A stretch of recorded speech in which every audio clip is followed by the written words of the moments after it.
you everyone for coming in. Fortunately, someone passed away last week. Christine Schmidt was a lifetime reporter, born here, report high school class in 1985. Married to one of our officers, John Schmidt. She leaves behind children, and husband, family. Please remember her.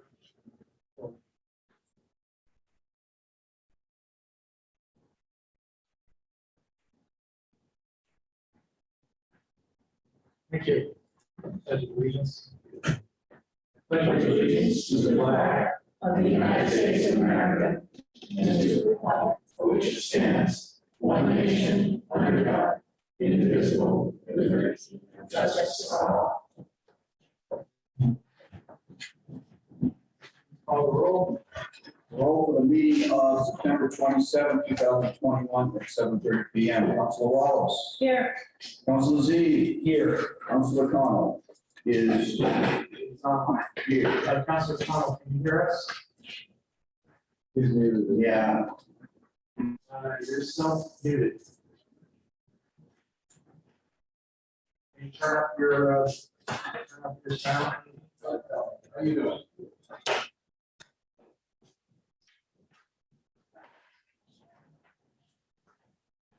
Try speaking, Councilor Connell.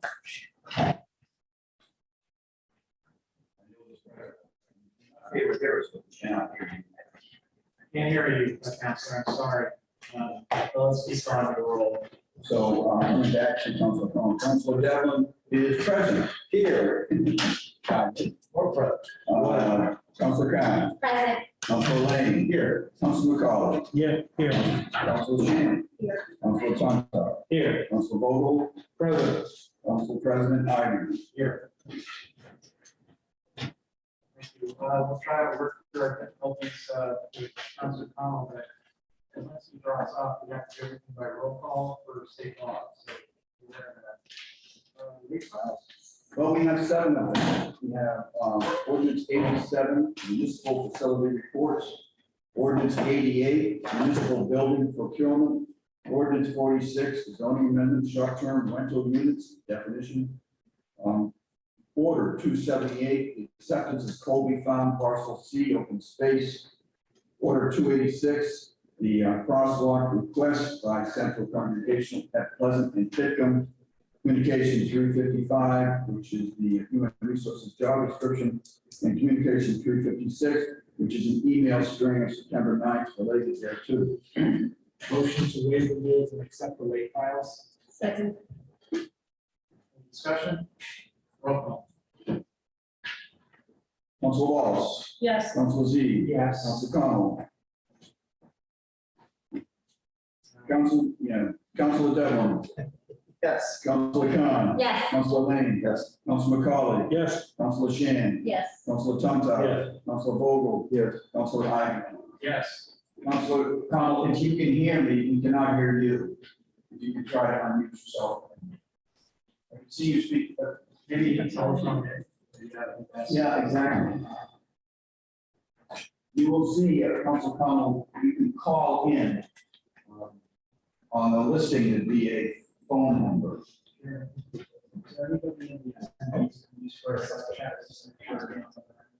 Maybe ask them to come speak. Just make sure we can hear something. Okay.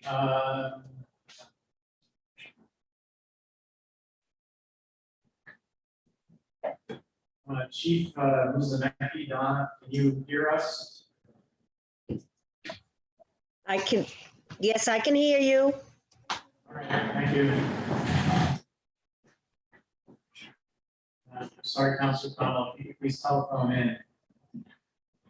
We'll try to, All right, so he's gonna drop off.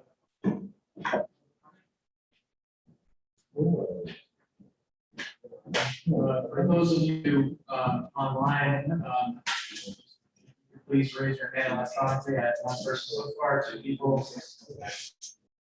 I'll start with the list of the person.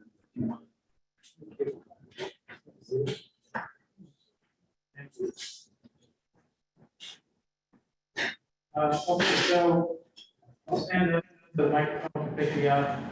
We have 6 people here in person. Just remember the ground rules. You can speak on things, but they have to be on the agenda. And you get 2 minutes. Please start with your name and address. The first person is Steve Conley, Senior. Okay, go out the hall.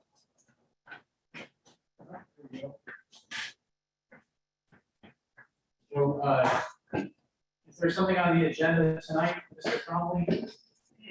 Yeah, I was disappointed to learn that my requests that I made last time I spoke regarding the letter to the Inspector General of the NRC, who I've been working with since last May, and assigned 2 of their special agents to me.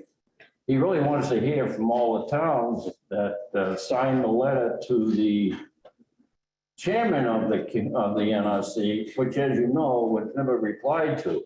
And I think everyone knows, and certainly I know from my experience, that you can't trust the NRC to protect your families. I understand that, Colin, but under our rules, we have to, there has to be something on our agenda just for you to speak to. So I'm afraid we don't have anything on the agenda tonight. You could ask to put something on the agenda and come back as you did last time. Yeah, well, I understand it hasn't been given to a committee yet, my request. Is that right? It was filed. We filed, so we took it in. Everybody got a copy of it. It did not go to committee, so it's in. All right. Do you think it will be going to committee soon? No, it ended with each counselor. Each counselor will review your letter. Each counselor, each 11. Each of the 11. I can what? Each of the 11 counselors has a copy of your letter and can determine for themselves what to do with the letter. It did not go to committee. Yeah. So you want me to write a letter? No, we have your letter.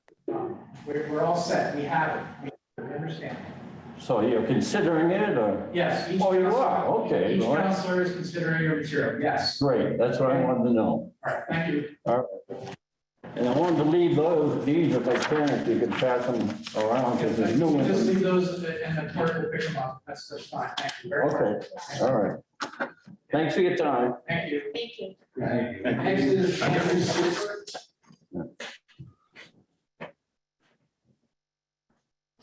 Hello, everyone. For those who don't know me, my name is Andrew Sidford. I don't know if you have an agenda, but I know you're addressing the waterfront park. I spent 10 years on the board, and I simply wanted to review a couple of elements for your consideration going forward. It's that simple.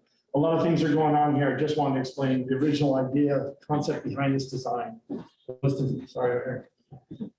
design a civic space, a singular civic space. So the reason why I designed the bell curve is that, in my opinion, it was very important that this is one opportunity to design a singular space that is, in my opinion, worthy of the waterfront. And the 3 designs that you're looking at right now, all the other things that are going on are fine.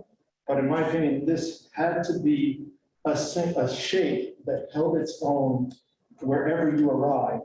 And the reason why that curve was, and it was lined in trees, was that when you arrive at this, whether from any side, it held its own to define that civic space. And I only say that because the design you look at right, there's nothing wrong with what you're looking at. But in my opinion, if it doesn't have that shape and hold that, it won't feel like the civic space it could be. So it can't, in my opinion, it can't be truncated and sectioned and straight in this way, because it won't feel like a singular element. And so I just wanted it as you go forward, in my opinion, all these other things are fine, but that shape was so critical, in my opinion, for when people arrive at here or any one of these, that they feel I arrived at the waterfront and it's a singular shape. And it is a civic, rather grand space. So if it comes to here or it comes here, you won't feel like you won't know the definition of the space. And that's what I think is so important. I just wanted to lay that out for you as you go forward. That's all. I'm always available for comments or consultations. I wish you good luck. That's all I have. Thank you. Thank you. Thank you all. Have a good night. All right. Did you get his address? I know this 30 Liberty Street. Next is Bessie Hazen. Okay, name and address, please. Thank you. Betsy Mason, 30 Oakland Street, Unit 2, Newburyport. I'm also here representing the Indigenous Peoples Day Initiative from the First Religious Society UU.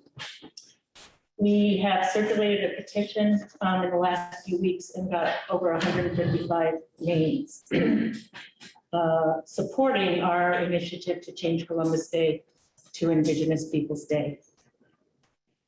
We've been working for the past 10 months along with community groups on this effort. 16 other cities and towns in Massachusetts have already adopted Indigenous Peoples Day, including Amherst, Arlington, Brookline, Cambridge, Great Barrington, Marblehead, Mashpee, Maynard, Newton, Northampton, and 5 others. So let's join them. States who have adopted Indigenous Peoples Day instead of Columbus Day are Maine, North Carolina, Vermont, Alaska, Iowa, Minnesota, and South Dakota. We understand that some folks may wish to combine Indigenous Peoples Day with Italian American Heritage Day, and we oppose this for several reasons. Massachusetts has already adopted and designated October as Italian Heritage Day, the second Monday in October. And we support the group Italian Americans for Indigenous Peoples Day, who are working at the state level to designate the second Monday in October as Indigenous Peoples Day. We and they feel strongly that, quote, the holiday that celebrates the resilience of Indigenous peoples is far more truthful and uplifting than one that honors a man whose legacy is characterized by conquest, slavery, and genocide. We and they feel strongly that, quote, Please wrap up. we honor our ancestors by honoring our Indigenous peoples. Thank you. Thank you. Next is Reverend Rebecca Bryan.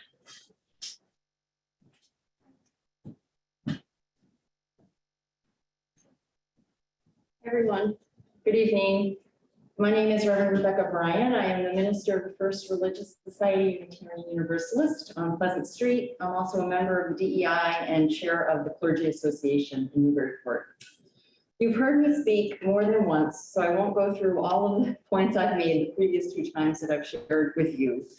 I do want to bring back that this initiative came before you to change and support Indigenous Peoples Day from children in our city, 3rd and 4th graders, who learned about the history and came forth and said, please, can we make this change?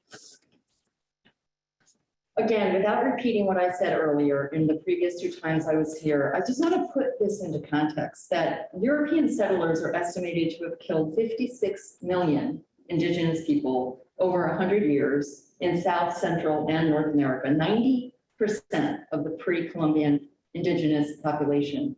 12 million people were killed in the lands that are now the United States of America. More recently, we're dealing with finding the remains of children that were buried at these Indian boarding schools that began in 1860, that ran until 1978, when it finally became legal for a Native person to say they do not want their child to go off reservation for these schools. It decimated families and cultures.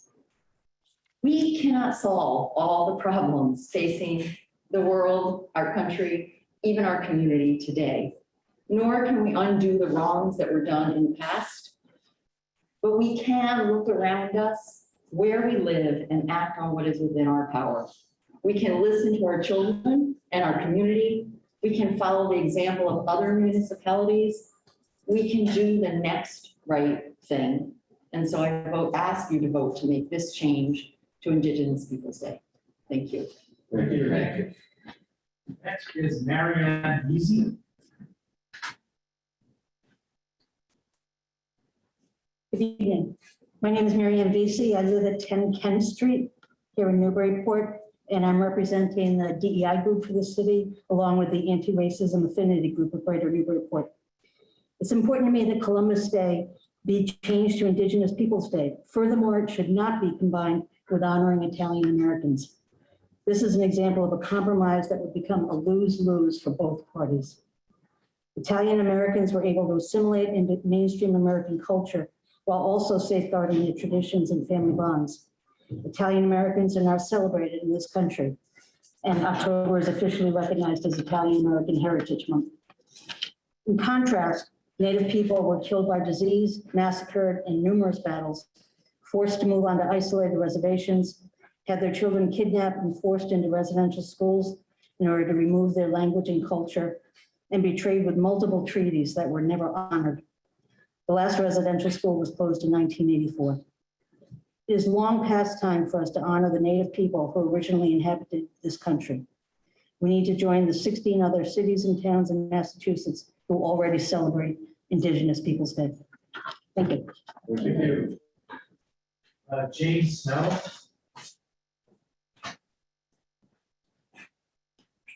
Jane Snow, 9 Coffin Street. There are a lot of things on the agenda tonight, and I would like to make a comment on several. The first one is that I am opposed to having this council approve painting another city sidewalk. I think that we granted permission and did a great job of painting one that's right outside of City Hall, which is a prominent place for it to be. And my reasoning is that I don't think painting a sidewalk helps people to feel included. I think the behavior and how they're treated when either a resident or a visitor comes here is far more important. And I can say with great pride, I was never happier to live in a community like Newburyport as during the pandemic. People came out and gave, administration made sure we had information, clinics, people helping people, neighbors, etc. That's what I would prefer versus another painted sidewalk. I know you've had several speakers on the Indigenous people, and you're going to find people that are strongly opposed and people that are strongly for.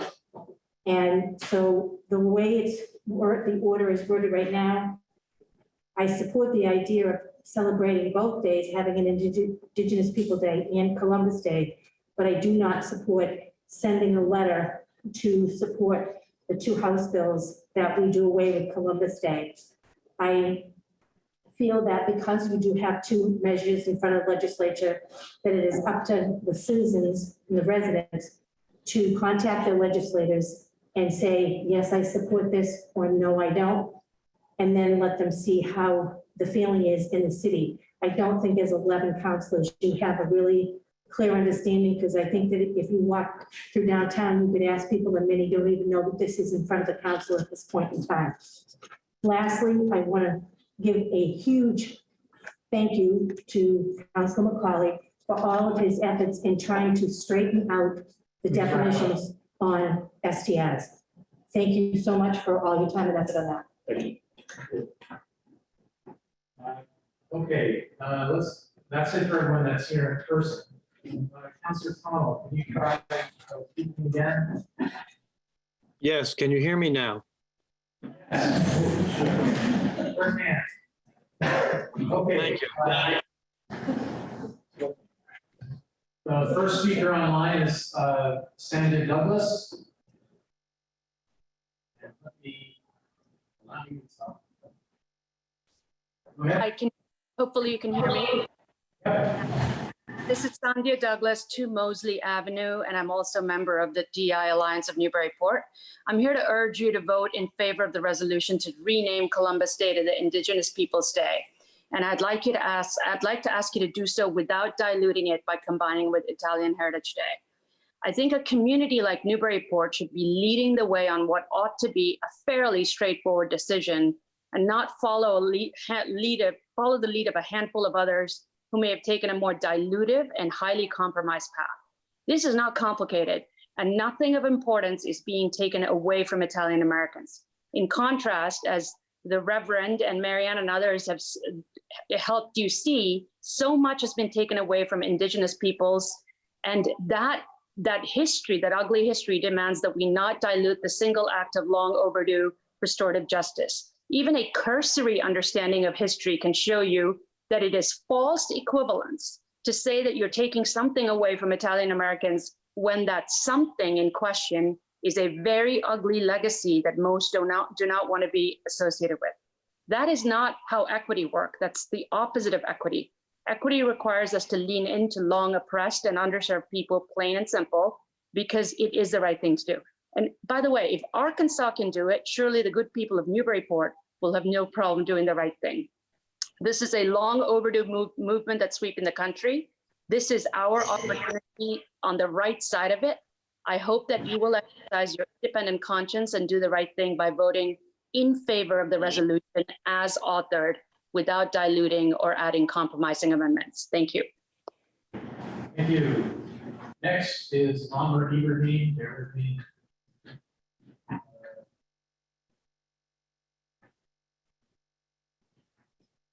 Dr. Ibrahim, go ahead. Yes, good evening, councilors. My name is Amr Ibrahim, and I live at 85 Prospect Street. I'm a Newburyport resident and also chair of the Human Rights Commission. I will be speaking with both hats tonight. As chair of the Human Rights Commission, I state that the commission supports the resolution recognizing the second Monday in October as Indigenous Peoples Day and pledging support to a state bill to officially change the name of the day from Columbus Day to Indigenous Peoples Day. As the protector of the rights of all citizens in Newburyport, the Human Rights Commission supports this resolution, giving recognition to the history and the plight of the Indigenous people of the United States of America. We support this resolution because it gives a voice to the Indigenous peoples, allowing their history and traditions to be preserved and told to all. As a private citizen, I also support this resolution. The Indigenous peoples of the United States, as a marginalized group, deserve to have a day of recognition on which people can honor and remember their culture, traditions, history, and plight. Often, Indigenous peoples are portrayed in the media and textbooks in a stereotypical and often mocking manner. I feel very strongly that this resolution is not about changing history. It is not about hiding history. It is actually about allowing all sides of history to be told. I will end with a quote from an old friend from college, professor and attorney Stacy Leeds. Miss Leeds is actually the first Indigenous woman to serve as a law school dean nationally, and she is also the former Supreme Court Justice of the Cherokee Nation. She states, quote, "Columbus never reached what is now the United States. His actions further south in this hemisphere were notably violent, with indifference for the lives of the Indigenous peoples he and his contemporaries encountered. It's past time to extend honor and respect to the Indigenous nations of the United States so that they and their experiences are no longer erased in their lands. Part of moving forward together is reconciling and making right our past," end quote. And on the second agenda item, I would like to briefly comment that I do support the painting of the rainbow crosswalk in front of the Central Congregational Church as well at Pleasant and Titcomb Street. Thank you very much. Thank you.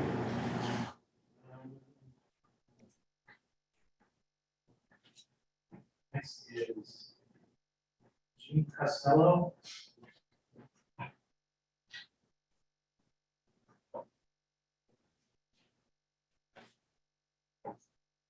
Ms. Costello, I think you need to unmute yourself.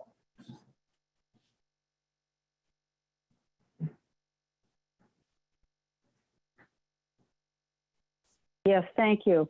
I'm Jean Costello, 522 Merrimack Street. I also stand in support of Indigenous Peoples Day without assigning anything to the Italian American Day, and also lending our support to those resolutions at the state level. Thank you very much. Thank you.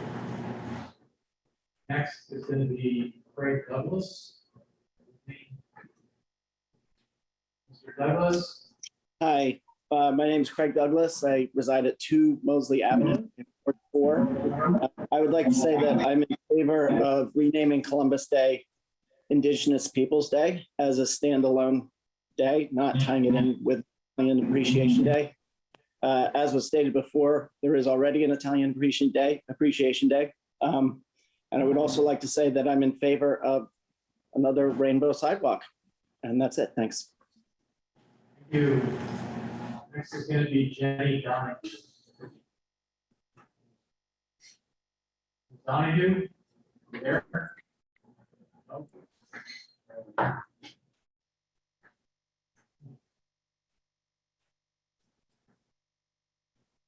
Ms. Donahue? There we go. Okay, it wasn't popping up to unmute. Sorry about that. Jenny Donahue, 18 Cherry Street. Thank you all for taking the time to hear everybody about the Indigenous People Day. I know that's big on the agenda tonight, and I am in favor of that. But I also wanted to quickly just speak in favor of the application for the hillside property for the YWCA. I know that's on the agenda tonight, and I really want to urge all the counselors to consider the simple fact that this application is coming from the YWCA, not from David Hall, not from Hall Moscow. And I just want to add that after reading the amendment, I just felt it was very heavy-handed, and there may have been a few points of value in there, but I still just think it was pretty heavy-handed, and I don't think it should be tied into the approval for that application for that monies.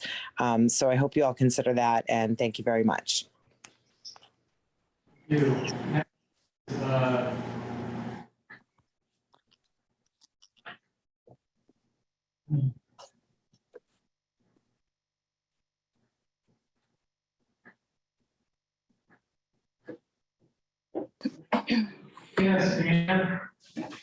Christina Skina.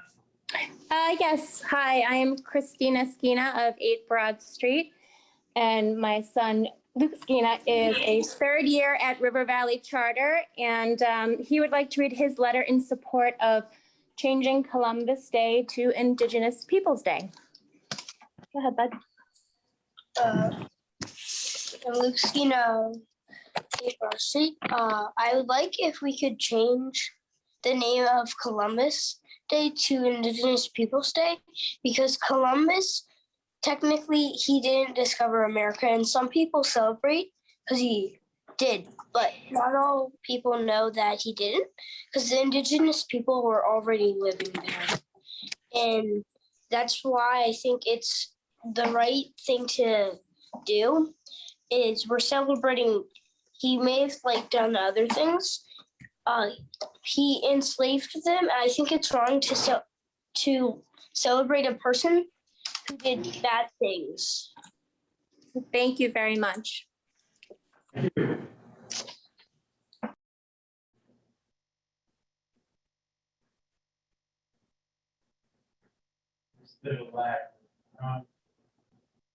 Hello? Yes, hi, good evening. My name is Christine Malpica. I live at 7 Boardman Street here in Newburyport. As a local historian, I want to give a voice to my support for Indigenous Peoples Day and draw some parallels with a similar city, Salem. Salem City Council passed a resolution last year to change Columbus Day to Indigenous Peoples Day, acknowledging the original land, peoples, and place names. Salem, like Newburyport, is a seaport city with a rich history of international trade, multicultural, immigration, and reform. Like Salem, this area was ground zero for contact, exchange, and conflict with indigenous peoples of the Massachusetts and Pawtucket Pennacook tribes in the earliest period. Salem's resolution is written, outlined, quote, that was for a millennium before the arrival of Europeans, called Nomkeg. I would suggest similarly that we adopt the Abenaki name given by the local Pawtucket, Quassaquequand. Salem's resolution further states that indigenous peoples of this region and throughout the nation suffered further and endured egregious acts of cruelty, exploitation, dispossession, enslavement, and genocide. Locally in Newburyport and this region, this includes disease epidemics, land dispossession, slavery, forcible exile, internment in boarding schools and reservations, and bounty acts and expeditions led by our local militia leaders. Finally, Salem acknowledged that the city is on indigenous land and orders the honoring of the resilience, survivance, and continuity of the indigenous peoples of our nation. Newburyport shares much with Salem's indigenous heritage and has a civic and ethical responsibility to do likewise by adopting a more just and equitable name to recognize the Pawtucket land that we call home and help to rectify the historical erasure of indigenous peoples past and present. We are not responsible for the wrongs committed in the past, but we are obligated to take a stand for truth and justice and a more equitable future. This is a small but significant gesture which takes nothing away from other cultural groups, but sheds light on our important history.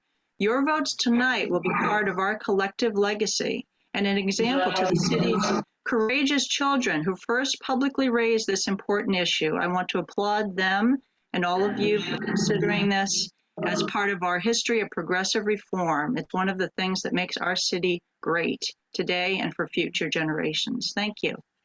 Thank you. Next is going to be Rich Winnick. Good evening. This is Rich Winoker, 60 Longfellow Drive. I would like to stand in support of others who have spoken way more eloquently than I could have on the issue of changing Columbus Day to Indigenous Peoples Day alone with no modifiers. And I would also like to stand in support of a second crosswalk as indicated on, I think, at the intersection with Titcomb. Thank you. Sorry, Rich, did you get his address? 60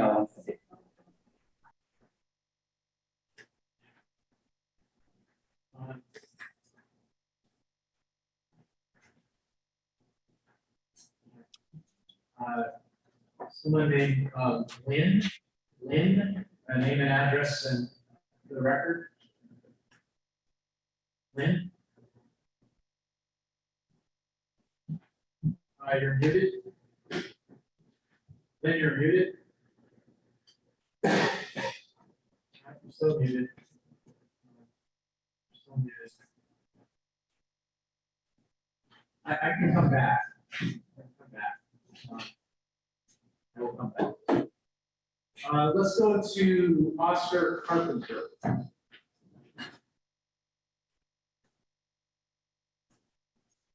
I am a third year from River Valley Charter School. I'm here in support of Indigenous Peoples Day. Because Columbus was a bad person. He had never deserved the holiday, and he has taken many people as slaves. He should not be celebrated, but non-celebrated. Indigenous Peoples Day makes most sense.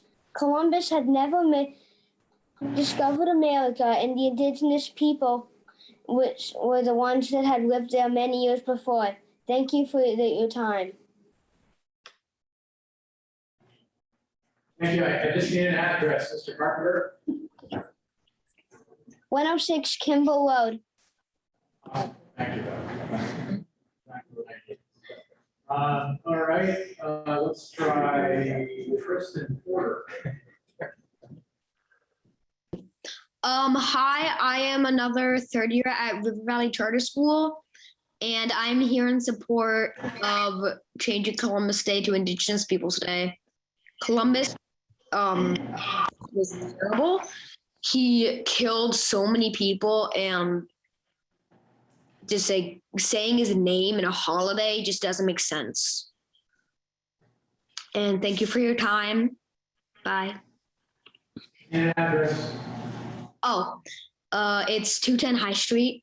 Awesome. Thank you. Bye. All right. Bye. So let's see. Now let me.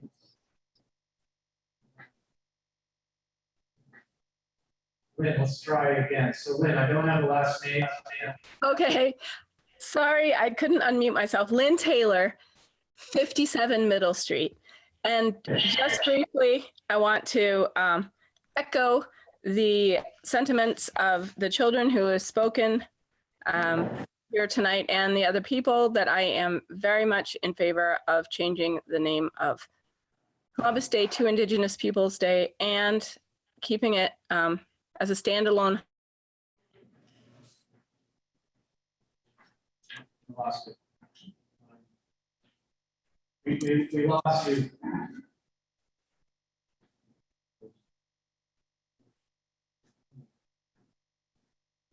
I'm sorry, we lost your audio. Can't hear you. That's weird. All right, sorry. I'm in favor of changing the name, and I'm in favor of the rainbow crosswalks. Thank you. Thank you. All right.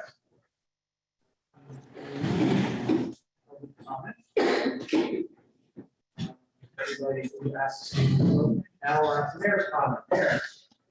Good evening, Council President Heiderman, members of the City Council. I wanted to offer my support for the ordinances on municipal facility reports and municipal building procurement. These are important as we track and document energy uses in our municipal and school buildings. And I appreciate the input and review during planning and development subcommittee meeting and encourage your support of those ordinances. A couple transfers are before you. We have completed the collective bargaining negotiations with Teamsters Union Local 170 on the department head contract. The highlights of the contract are in your packet, as well as the transfer needed to fund this for FY22. I look forward to the City Council's budget and finance review. I look forward to joining that review along with our Teamsters business agent and our department heads. Again, I would like to once again offer my support for the funding, CPA funding for the YW at Hillside. Thank you for postponing the vote from your last meeting. I think it made sense to turn it back into budget and finance. You were able to review more information about the project status and in terms of David Hall, the Hillside developer, and with John Feenan. We know that we really do need additional affordable housing in the city.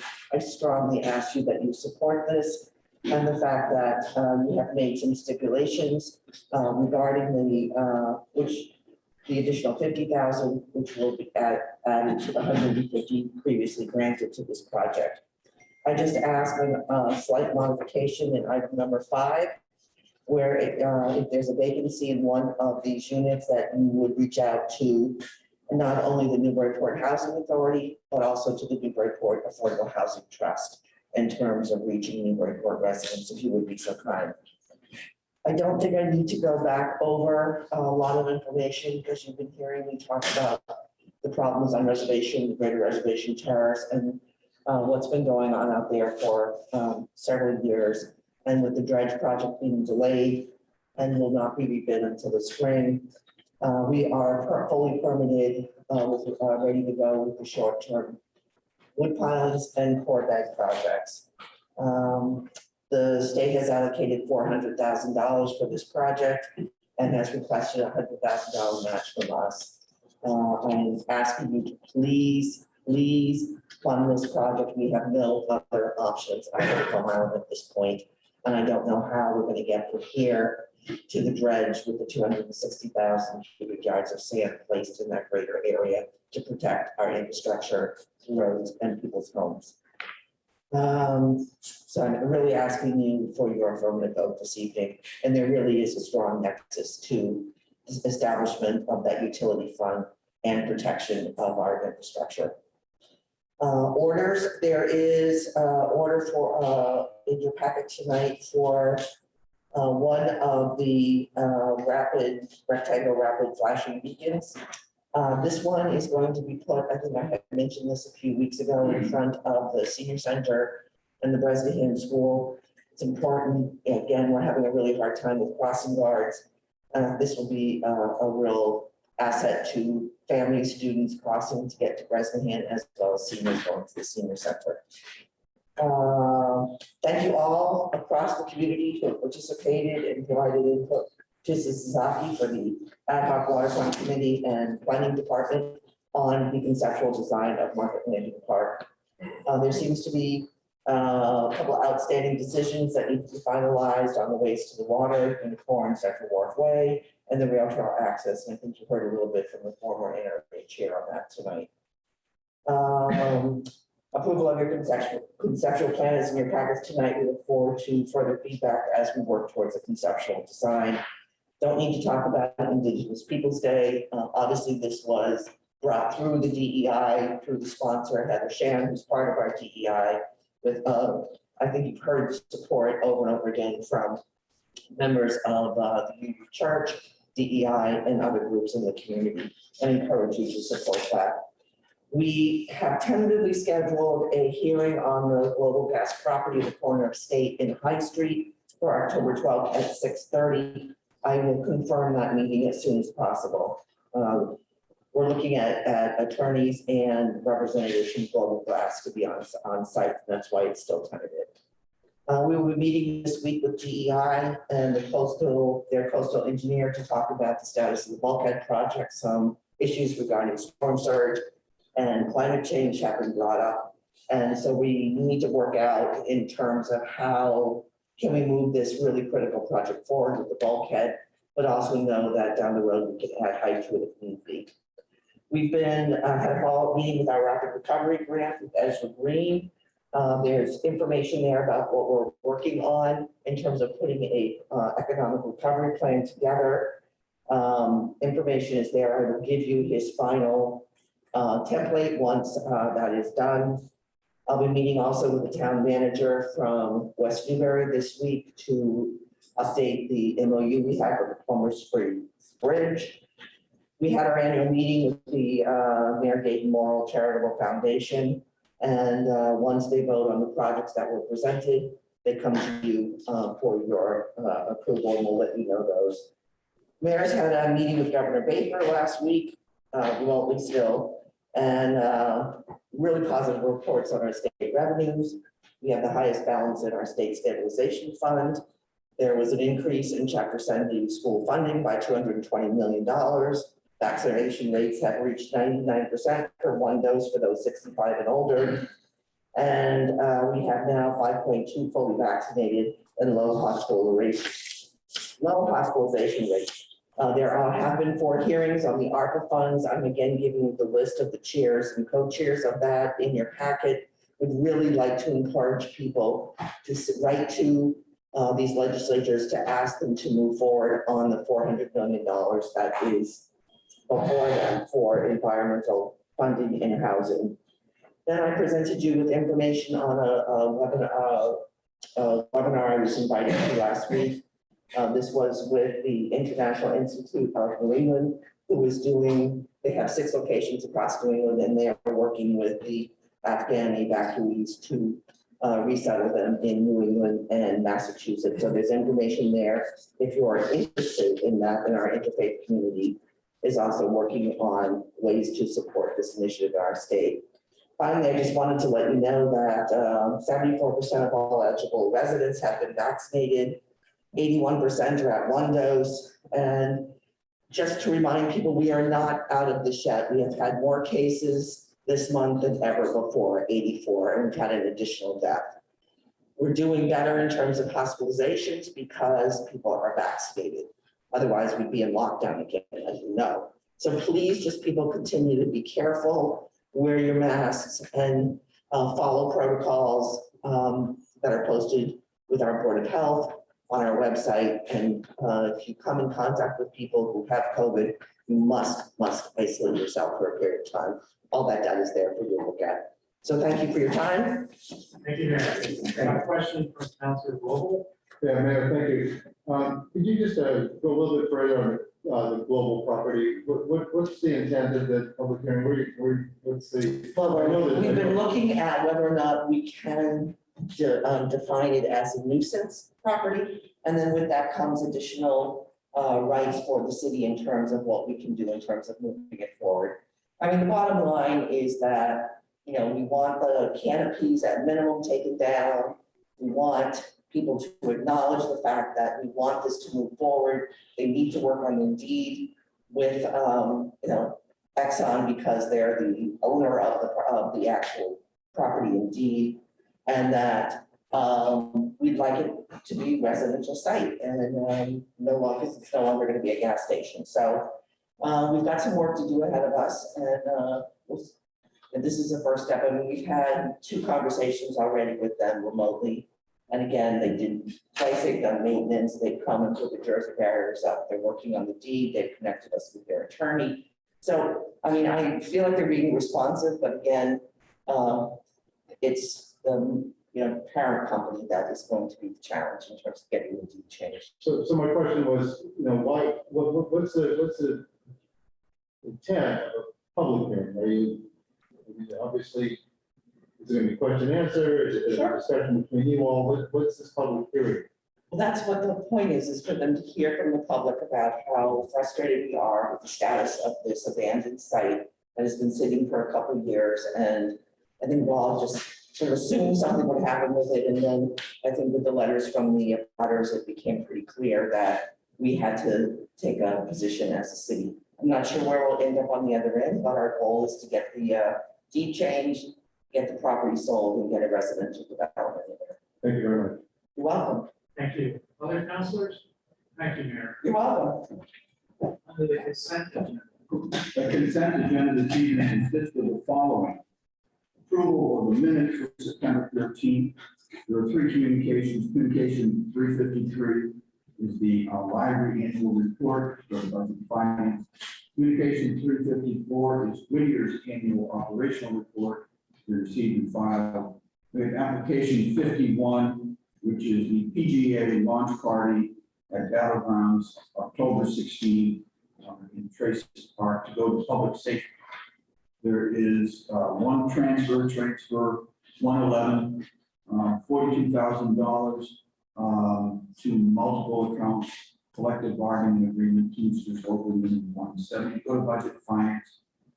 There are a number of appointments. Appointment 273 is Leslie Eckold, 36 Warren Street, Waterfront Trust until 12/31/2023.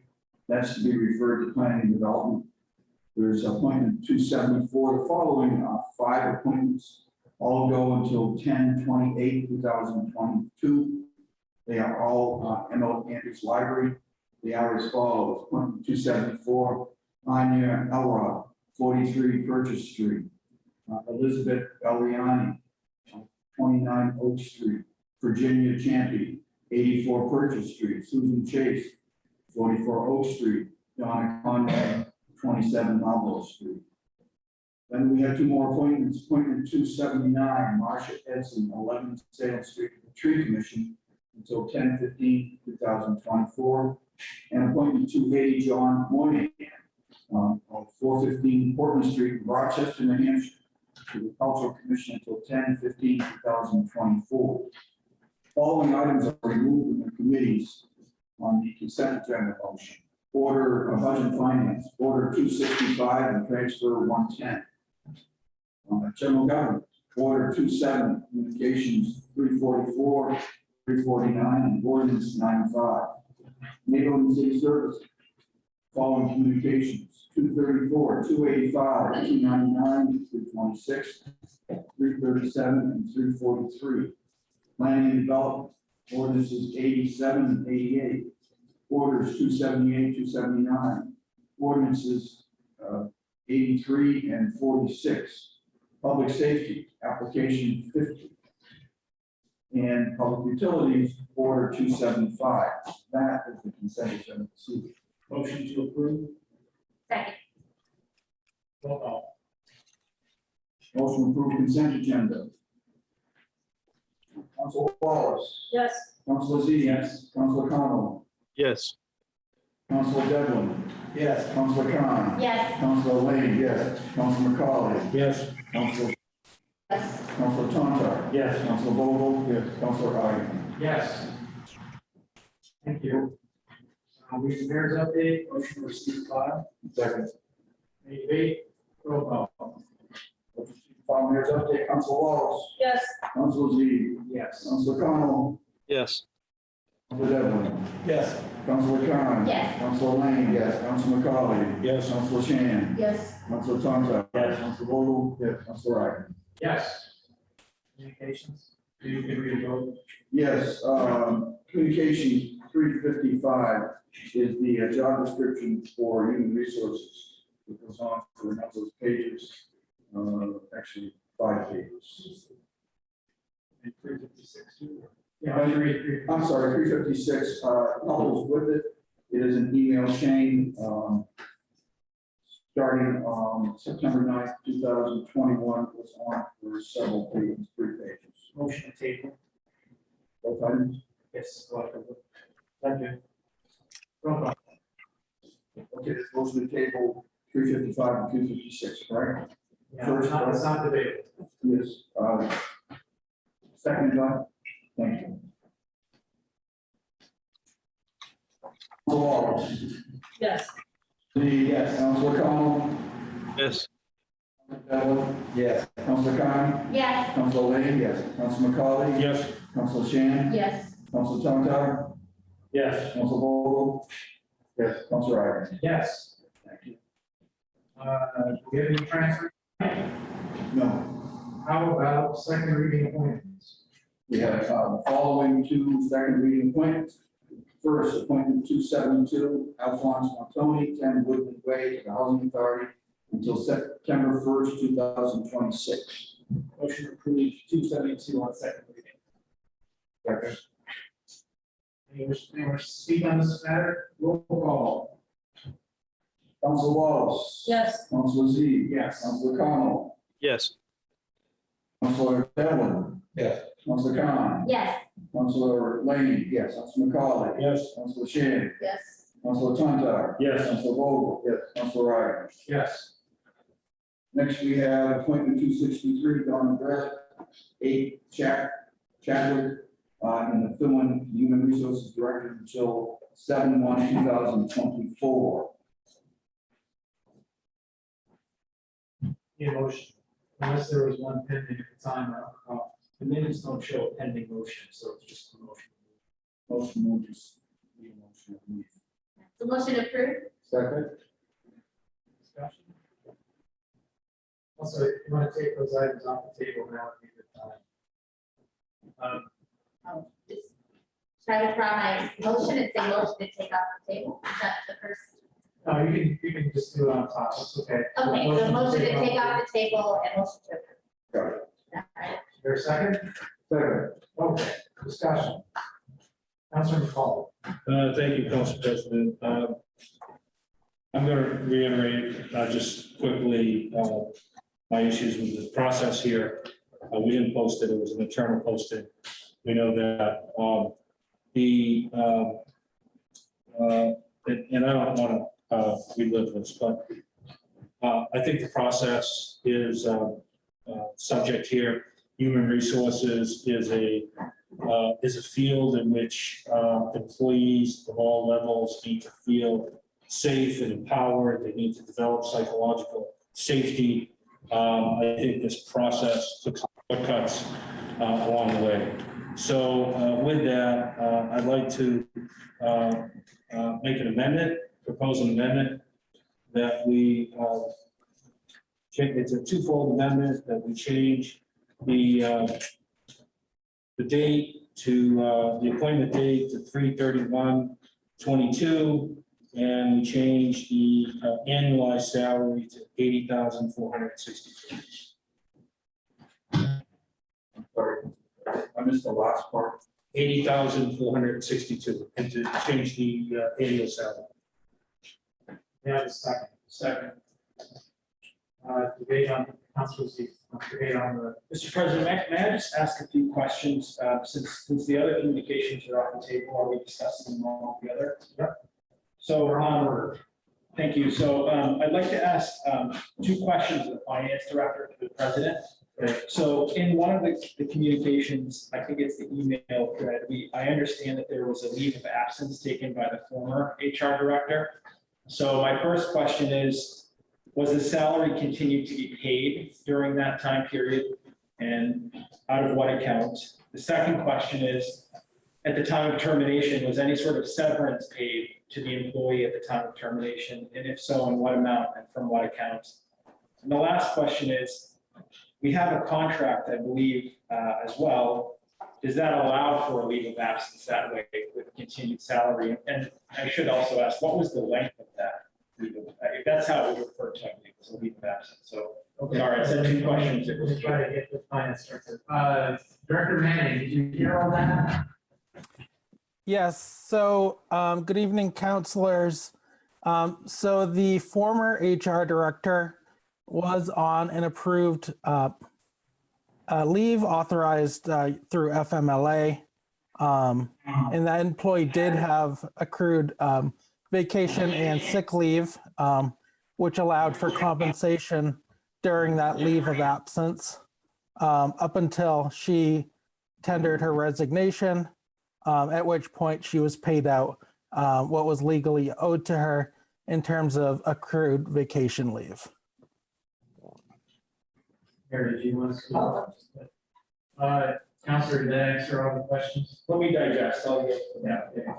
Counselor Khan. Yeah, more just a point of order. I think Counselor Devlin and I don't know if you found it, but the email communication is not in the packet, nor is it posted on the website. So I just want to share that publicly, we don't have this email thread, and just want to point that out in terms of when we speak to it, it's a little confusing for those who cannot see what we're talking about. All right, well, the clerk will correct that. For the record,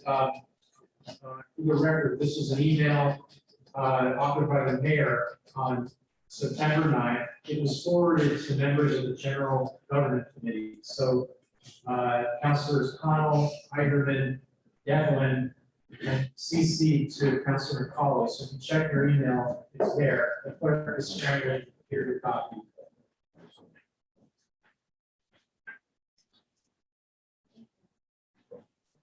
Why don't we give the councilors some time to catch up?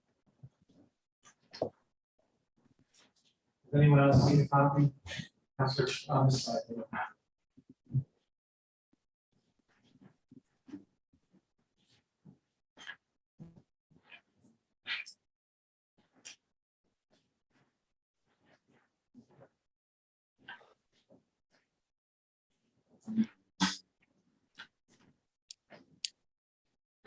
All right.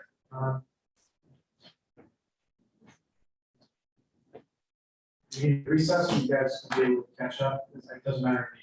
I don't want to rush. It's important matter. Councilor McCauley. Yeah, I'll try to fill in some gaps. Okay, go ahead. So, and you're speaking to the motion to amend. Motion to amend. Okay. Reason. I came upon these numbers because of a couple of different reasons, right? So initially, I was opposed to the process. I thought the contract, only the contract that was in front of us and submitted only had a time frame, 3 years, salary, and referred to a job description that didn't exist. Subsequently, one of the documents you'll see is a job description that was submitted, and so that would be a reference point. One of the things that I also found is an older job description that we had on the city website from June of 2019. And it became apparent that the new job description was written and edited to help the internal candidate that we had identified. Those things happen. Subsequently, I think that I'm going back to my original point, which is we have a change of administrations coming up. And I think that would justify a reduced appointment. The new administration can continue in March to reappoint this person as they see fit and go through a process that they see fit going forward. The salary request that I have is that the job description of 2019 had a much higher minimum standard, and we lowered that standard, and therefore it wasn't the same job. And because of that, and we have an internal candidate, which is a difference of opinion with the administration is, we have an internal candidate, and what I'm proposing is a 30% raise over current baseline, which would probably be outside of most HR norms from an internal candidate to skip levels, et cetera. But we don't have the information about what the levels were to begin with.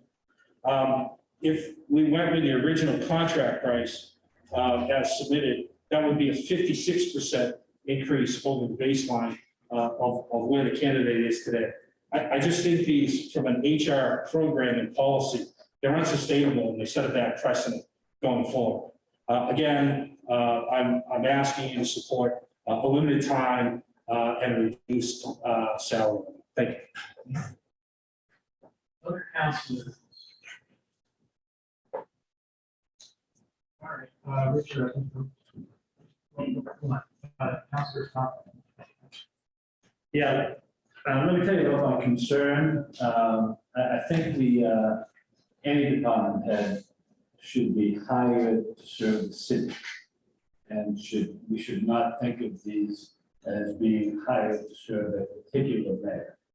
So I'll be making a judgment on this candidate based on whether or not she will serve the city, not whether or not she will serve a particular person who gets elected. Secondly, in conversations I've had with numerous department heads around the city, they have testified to this candidate's ability, capacity, that she has been extremely helpful, and they have asked me to do everything I can, which is what I'm doing right now, to see to it that she gets this position. Often, I know with internal candidates, the advantage is you know them very, very well. You know them much better than you know outside candidates. Even outside candidates that look good. I mean, I've done this many times, hire people who look good on paper, and then when they get them in person, it doesn't quite work out. So when you have someone that numerous department heads tell you is qualified, not only just qualified, but is exceptional, then it seems it's in the city's interest, so we keep you on board. Thank you. Councilor Cox. Thank you. Oh. Okay, thank you, Council President. I guess I am trying to figure out and talk to the amendment so I understand it well. So I am looking at our budget because I think what we're looking at is what we approved for the salary of the HR director. And if I'm understanding correctly, we adopted the salary here, $95,876. And the proposal or the amendment is to reduce that for fiscal year 2022. And I'm sorry, I'm just asking to the sponsor of that amendment and make sure I understand it. So was that the one that we're reducing for 1 year and then limiting this fiscal year 2022, which ends at June 30th of 2022? That's the length of the approval we're talking about here? So those are my questions. Councilor, please respond. Yes. We're so formal, okay. And then I have one more thing, sorry. So thank you for clarifying that. And then. Well, I want to make sure I understand. Okay. The amendment was, we were determined to go through March 31st. In The fiscal year is July 1. So, I think the salary change is only for the term. Whatever the term is. Am I reading that right? Yes. Okay. Then, okay, so I will just kind of continue on that. So we approved this budget. Yeah. So when the term expires, and I guess that's where my head is a little bit, like the technical aspect of if that person's not approved and we don't have someone. So the intention is that, I guess, Council President, the intention is if we approve this, is that we are hoping that we will go through a process and hire someone, at which having some remainder left over in our budget, I guess I'm a little concerned about what our negotiating power is for salary once we hire someone. And it's just a little confusing to me, so I won't belabor that. So I will listen to the debate, but just to add, my perception right now is I would support this person based on a few things that I learned just by, and I did see this email and I was able to look at it, I just didn't see in the packet. So I did look it through that. And I think some of the things that came up is, should this person, the posting of a job description, which I understand is, it's important in some policies. In my understanding is for the city positions, though, if they're a union contract, they must be posted. So this is not a union role. And I think that's one of the reasons why maybe some leeway was done here and it can't get responded internally. So with that in mind, I do look at the qualifications of the person, and that's what's kind of judging me right now is if this is a good person to continue in our HR director role and we're kind of promoting them to this level, I have nothing to gauge whether or not I should forbid that. But the other point I want to make note of is there are struggles in other municipalities to fill the role of HR director. And I only know that because I attended some of the meetings on personnel from the HR perspective when I went to the MMA meeting. So I do recognize that there is a shortage of qualified, good people. I think we saw what happens when you have someone that maybe they might look good and we have everything like that looks great, but the emails indicated we lost this person. So in that case, it's such a critical role for the city. So I listen more to the debate, but right now I cannot support the action we're proposing right now. Thank you. Hold on, let me just rule on the procedure. I Yeah. can't, the merits not my business, but I don't think it would be in order for a counselor to amend the budget, here in that manner. So that I'm not construing it that way because I don't think it's proper. What I'm construing it is it's a condition on the appointment. So that you can only, it's only part of the appointment. It's not, it doesn't affect the appropriation. It affects the salary for the position under the appointment. It does not affect the appropriation. I don't think that's my ruling. I don't think it's in order. We don't have a budget order in front of us. Yeah. Can you follow up on that? Just may I get clarification on that? So we're not setting their salary. We're just talking about the appointment and the time period of the appointment. Yes, but it's the conditions of the appointment. The conditions. The So that- motion is to condition the appointment on two things. To shorten it at time and create a salary. Because that's in our realm where we could reduce what's in that. Or we line item. could, it is in our power to vote down the appointment, basically. So he's Right. saying we should only vote for the appointment to get these two things. But that's the only thing before us is the appointment. That's it. That's what I thought. So we would need something else. Sorry, Council President, I don't To think take, you're so to take the informal. appropriation back. So We would money will need to still have be something else appropriated, come in. right? But if the amendment passes and the appointment passes, that would be the condition of the appointment. Doesn't mean the appropriation isn't there, and it can't be spent to the appointee. The appointee will be limited. Okay. And have we done this before? As long as I've been on the council, I've never seen I that. don't recall doing the limit on the salary, I've heard that, but we have done it on time. We have done it on time. Yeah, I've definitely seen the time portion, but I've never seen the I've not salary. I've not seen it on salary, but I don't think it's out of order for him. May not. Okay, I just find it a little worrisome. Thank you. I'm just ruling on whether it's in order. Thank you. That's it. Councilor Z. Thank you. I want to just, I don't know, try and unpack some of this. So first of all, I think what we're saying is HR is really important. That's I think something everybody agrees on. But sort of to my amazement, we're saying that we're not going to apply any common sense HR ideas to this appointment. We're not going to demand that it have been posted. We're not going to change the salary commensurate with the changing of the description of the job, which has been reduced in scope. So we're going to pay the same amount, or we're potentially going to pay the same amount for a reduced scope. We're also going to go to other employees of the city over whom this person would be tasked at overlooking or overseeing at times, because that is what HR does. And that is partially why they're sort of on an island. They don't mingle necessarily with other departments in the same way that others work together. HR actually has oversight. So we're going to go to other employees and ask them if they think that the person, so it's mystifying to me that we're saying HR is important, but then in the same breath, we're saying all the other common sense HR things make no difference in this point. That's illogical to me. As far as the appropriation versus the salary and whether our negotiating position, here's how I look at it. We've appropriated a certain amount, and now we're proposing to hire somebody potentially at less. It doesn't change the appropriation. All it means is that there'll be money left over in that account. And while that is not something we've done commonly on the council, there's actually lots of precedent for that. The administration has often, in my experience, turned over positions in the middle of a year, brought in somebody at a lower salary than the last salary somebody left at, and that has left some money that eventually either falls to free cash or gets absorbed somewhere else into the budget. The money doesn't just disappear. We don't have to reach back into the budget to make this amendment. I support the amendment. I think it's logical to do a shorter time period to allow for a couple of things. One is, yes, the change of administrations. Two is also potentially to allow for a post to be done. We're sort of positing that there may be no other candidates, but the whole point of HR is you post it so that you know, that you can say, we've gone out. Now, with the recent similar situation with the building commissioner, we did go and post, and we could say with definitive feelings that we posted, we didn't get any other candidates. But we're choosing not to do that in this case, and that just seems very broken to me. It's just seems silly to not have at least tried. And again, the results are going to be driven by the market. There may be no other candidates. It's a very tight labor. I think most people know that.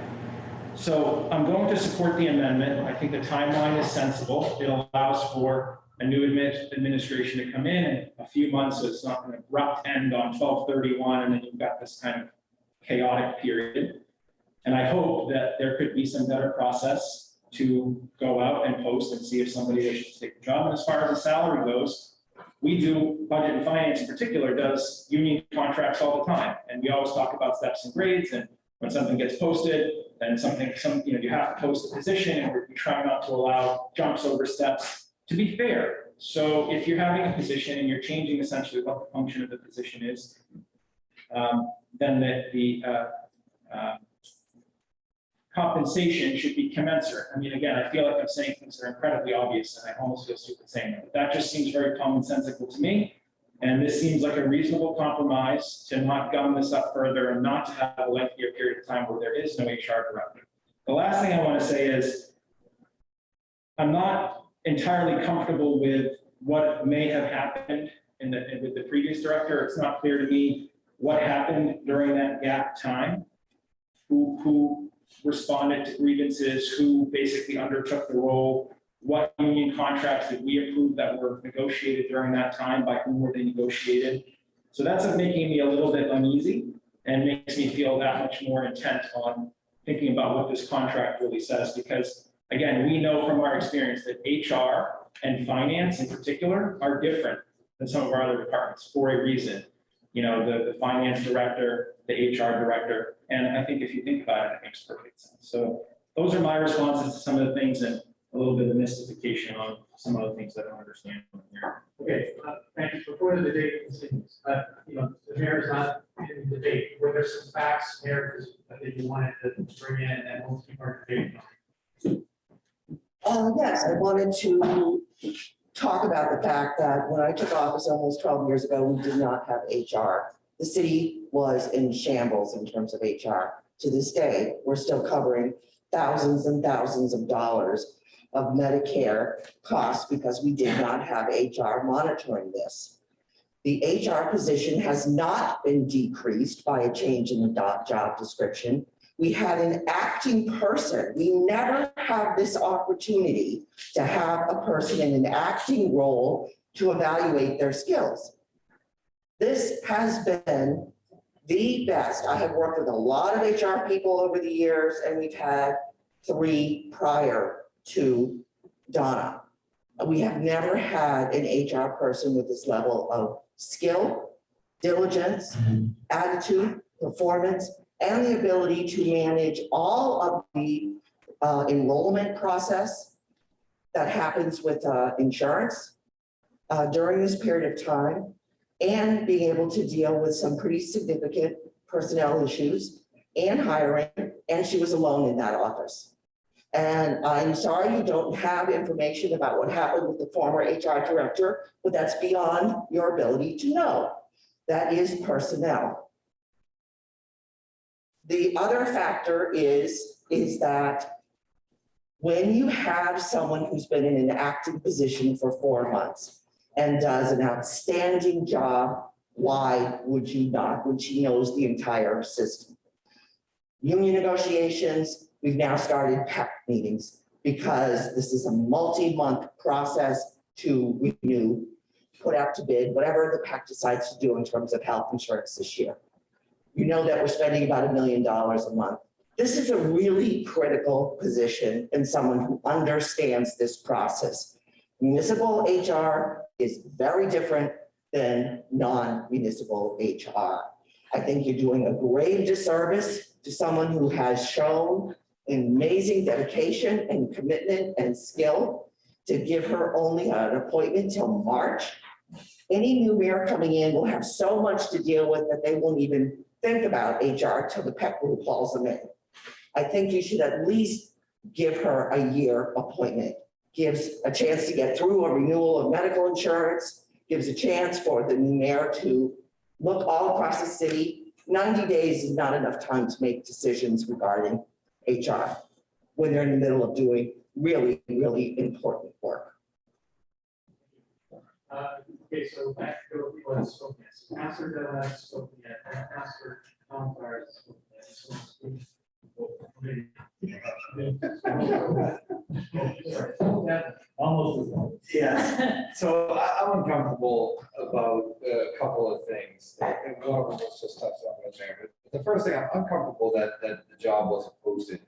The posting answers a lot of questions. It answers whether there are people out there, candidates out there. It answers whether, our interim person is the best person for the job. It answers some questions. I mean, this is why we do it. It answers some questions that the public's gonna have. It's transparent. It's a process. It's the proper process. A little uncomfortable, as the mayor just alluded to, is the short term of this appointment. I would say that we could at least give her a year.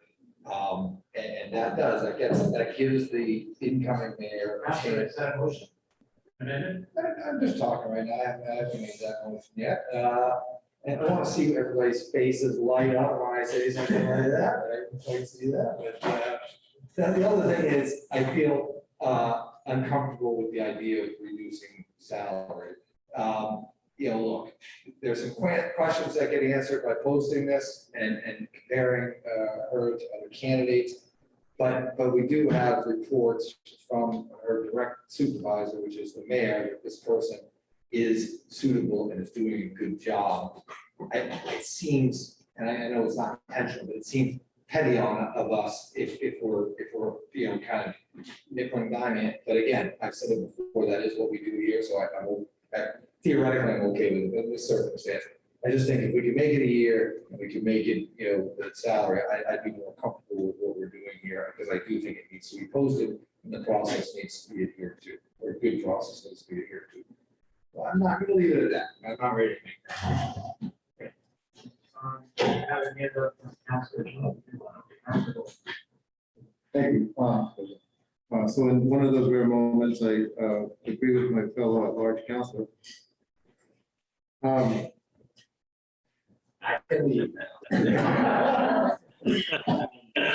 So I stand opposed to the amendments as they're out there, and you can hear the passion in the voice of the mayor who lives this. This is where she has her life. She appointed this person because this is where she lives, in this house where work has to get done, and this is the person that's doing the work with her. She has the endorsements of her. If you read the selection committee, the fire chief, the marshal, the finance director, the chief of staff. I think we're kind of wading into some waters where we really don't need to be. I think the fact that she's appointed from in-house, I mean, how much better does it get if you have somebody that's doing the job? And if you read what she has done, I realize you can, if you so desire to throw a couple of grains of salt on there, you may, but I don't see any grains of salt in here. What she's accomplished alone up in the office by herself, without any help. I think I don't know what we're picking at here. This is a person who seems to be wanting to be here, has stepped up to the plate, wants to be here, and why are we mucking it up? This is an opportunity to, again, continue with somebody who knows the system, who is well liked by everyone around her. I'm opposed, and I wish everyone would go the same way. Okay, I have Councilor Connell, the voice of God. Councilor Connell, go ahead. Yes, Mr. President, I believe you're recognizing me. I can hear everyone around the table, but I can't hear the chair. So I don't know if you can modify the sound system or something. That would be helpful. Thank you. Go right ahead, you're next up. You're on. I have nothing substantive to ask, just that the council president speak up so I can hear him. The owls aren't great. Got it.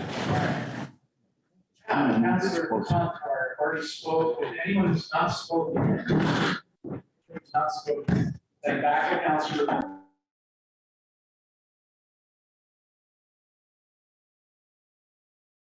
No audio.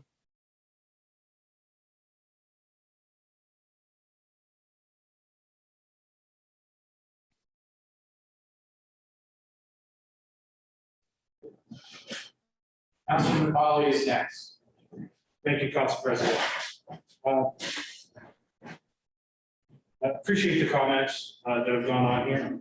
And I too understand that the candidate in question has done a great job in the acting role.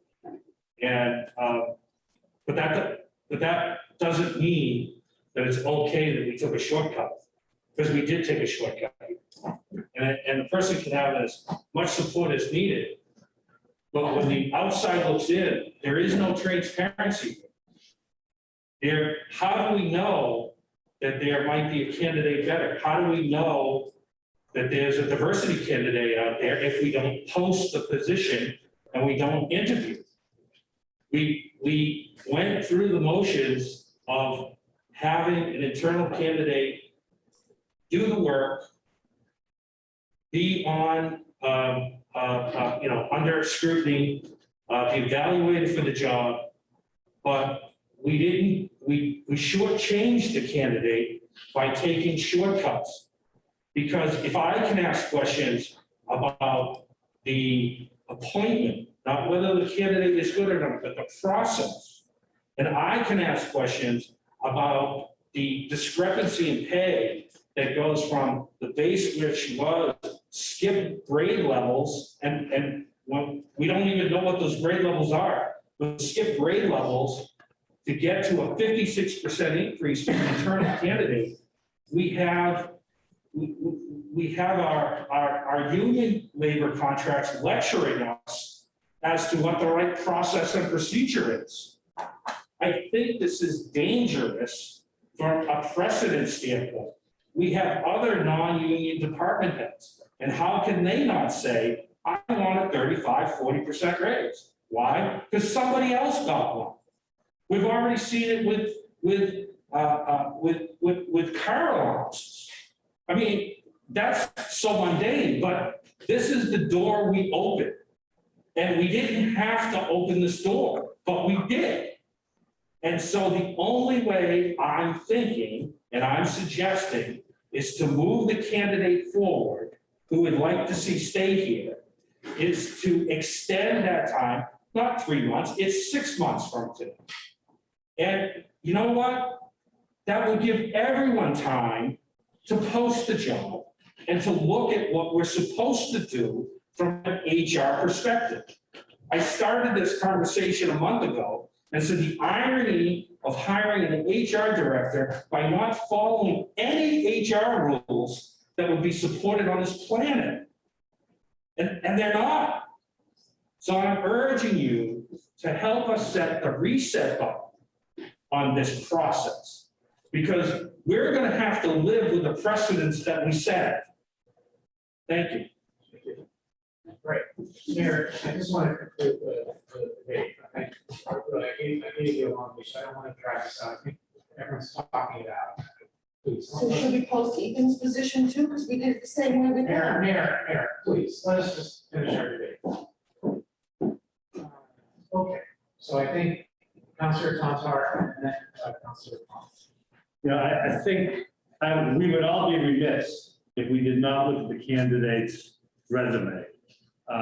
She started by working 11 years for KGR in Lawrence. I happen to know KGR very well, Chet Seidel. Chet Seidel didn't hire anyone who was not exceptional. I didn't know her when she worked there. I knew the company very, very well. 11 years, a long tenure. She then went to Brooks School. She did human resources, and she was there for 17 years. 17 years. Again, that tells you a lot about the candidate. It tells you that she's dependable. It tells you that, Brooks, which is an exceptional school, all right, thought that she was worth keeping, right? That she was doing an extraordinary job. She then did 8 months as a consultant, right? And then she came to Newburyport. And I think I've been involved, again, I'm going to say it again, with posts, open searches, people who look good on paper, and you do the interviews. And if you have an internal candidate who you know that you know can do the job, that carries a lot of weight. And I understand the pro forma aspect of doing a post, but I think we have a very good candidate here, and the fear would be that we would lose it. Councilor Wallace has not spoken yet. Councilor Wallace. Sure, thank you, Council President. Just quickly, I don't think anybody's debating for qualifications. It seems to me it's a process issue, it's a transparency issue. I know I asked a question in the last meeting, was everything followed legally? Are you legally required to post? And maybe you're not. So maybe we're looking at a best practices kind of thing. I don't know the answer. I don't know enough about hiring and whatnot. I will say, for what it's worth, I used to work at a state agency and they would always post a position, even if they knew they were hiring internally, just because it was the best practice. But again, it may not be the law, but it sounds like this is a good candidate. I don't know if there are ways that we can kind of close this loophole moving forward. I don't know the answers to that, but we don't want to set a precedent. So I don't know the answer. But I will not be supporting the amendment, at least as far as the salary reduction goes. Thank you. We're going to go back around the horn. So everyone raise their hand who wants to speak. Okay, so Councilor Z has spoken more. Councilor Khan, Councilor Z, and Councilor Devon. Thank you, Council President. I'm just gonna keep it brief, and I think we're coming around now to maybe some additional amendments that I feel like we could support. I do understand it is a process perspective, and I think we did all look at the resumes in the packet. We've heard the accolades and we got emails. So I think we don't have to, I appreciate the counselor from Ward 4 bringing us right back to the real nut of that we're trying to crack here. It's the process. So what I would rather or feel better about is there has been a precedent set, and I think that was in the mayor's email, which the public hasn't seen. But we have had other candidates who have shown, exceptional, skills, and they've come on board and they've been amazing. So yeah, so there was some precedent set, and it didn't really hurt us. But I do think moving forward, I get the aspect of transparency and posting. I am going to propose a friendly amendment, if that's what we could do this. And I believe the extension was 3 months.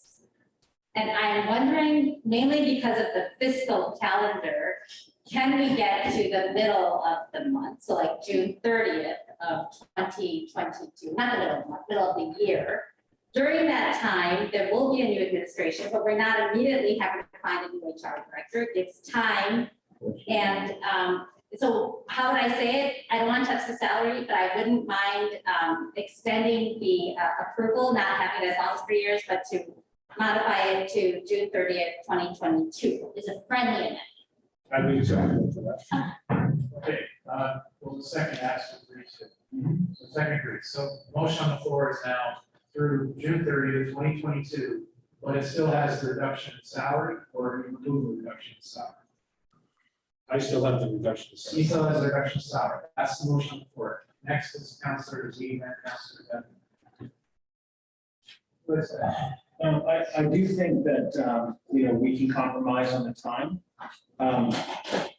But one of the things that posting would have answered is what the compensation should be, because that's how you go to the market, and the market tells you how much you have to pay in order to get a candidate of a certain caliber. That's how you kind of can decide. I think that if we don't do something with the salary now, then we're sort of just saying that it doesn't matter, and that whatever it is, we'll roll over to the next time period. Just to cut to the chase, I mean, I won't let the whole thing die, but I do think that it's wrong to let the salary go. But if that's the will of the council to get the shorter time frame, then I will be willing to acquiesce to it. I also want to sort of push back a little bit on two things. One is the at-large councilor stating that we're mucking it up, as though what we do is mucking things up. But this is our job here. And to the mayor, with all due respect, we do have access to information. We have this battle every month, it seems like. Yes, and I understand personnel is a special thing. It goes in the box, and there are certain lines that we can't cross. But the financial matters of the city, the operations as far as how it's working from from that perspective, that isn't the purview of the council. And I'm gonna stand up every single time this comes up and say that, because every inch we give, we lose a mile. The council does have purview over the city. We have purview over the money. We are part of the governmental continuum here that runs the city. And so while I respect the mayor's job and his job, and I do think she has expertise in areas that we don't, the opposite of that statement still applies, which is that we also have things we see and we talk about that are outside of the mayor's purview. So I'll say it as long as I'm on the council. Thank you, Councilor Devlin. Yes, so I was going to suggest to June 30th, 2022. My second suggestion was going to be, let's do the salary at what we agreed, but for that position in the budget. And I understand that Councilor from Ward 5's reasoning. I think it's sound. But on the other side, because we didn't have a posting, because we didn't have the salary request, we also don't know what the salary should be for the modified position. We had committed that amount of money to this human resources position. It sends a message to the person that's in this position that we are trying to balance the equities here. And we're not trying, this is not directed at her. It certainly will encourage her to stay through the process. I like the June 30th because it's several months into somebody's new term. Plus, it's the start of the new fiscal year, and we can set the salary, in the budget, based on the posting and the results of the hiring of the person. So I would prefer if you considered it as a friendly amendment. I hear your second would acquiesce to it, which sort of sounds like you would kind of accept it as the second, but I can also make it as a motion if you feel more comfortable. I just have a comment, so. Sure. If I may. So I looked at the two postings, right? The posting from June of 19 and the posting now, right? The posting that went out when we hired the last one that didn't work out was the salary range was 78 to 83,000. Somehow we hired that person around $80,000, then exponentially it grew, right, in the next 2 years. It grew up to its current pay. That person, and this is from the posting, and I was trying to avoid this, but as we want to look at resumes, I will. The candidate must possess a bachelor's degree, a master's degree preferred, and 3 to 5 years of increasing responsibilities. The new one we have strikes that language and lessens to fit what the candidate has today. So we had parameters of $78,000 to $83,000 at a higher education level. I can't speak to why they were hired or why their role grew as it did exponentially. It grew from $80,000 to $95,000 in 2 years. But I can tell you that the new job posting doesn't have this parameter on it. And to the point of being in the market, we would know that in the market had we gone to the market and asked for things like this. That said, how many candidates do we have in that range? Do we have to expand the range? I very rarely talk about my day job, but I have 200 people in my organization and I have 2 HR specialists with me. I showed them this process, and once they stopped laughing, they realized that it was real. We hire and fire a lot of people. We move people out. We have union and non-union people. We follow the procedures. Nokia has been listed for the last 6 years. It's the most technical company in the world. I can't do this. This is just wrong. So that's my answer. My answer is I appreciate the time, and I know we're trying to get to a compromise, but this is, it's real money, right? Because we set a baseline and then it's 2% of that, 2% of that. And before you know it, they're the 3rd highest employee in the city. So I'm going to stick to I'm sharing my information. Thank you for that. Any motions? No motions. right, we have no motions, so that means, oh. Yes, Council. Well, sorry, Council President, just to clarify, we have an amendment, which is the change to the appointment, which is to change the time period. Can we add additional amendments on that? Like, Yes, you can, you oh, can make amendments to that. okay, then I will make a motion to strike the salary portion of what. Is there a second? Second. Discussion? Roll call. Only on the amendment to the amendment to strike reference to salary change. We're ready. On the motion to strike, Council Wallace, Yes. Council Z. No. Council Connell, Yes. Council Devlin,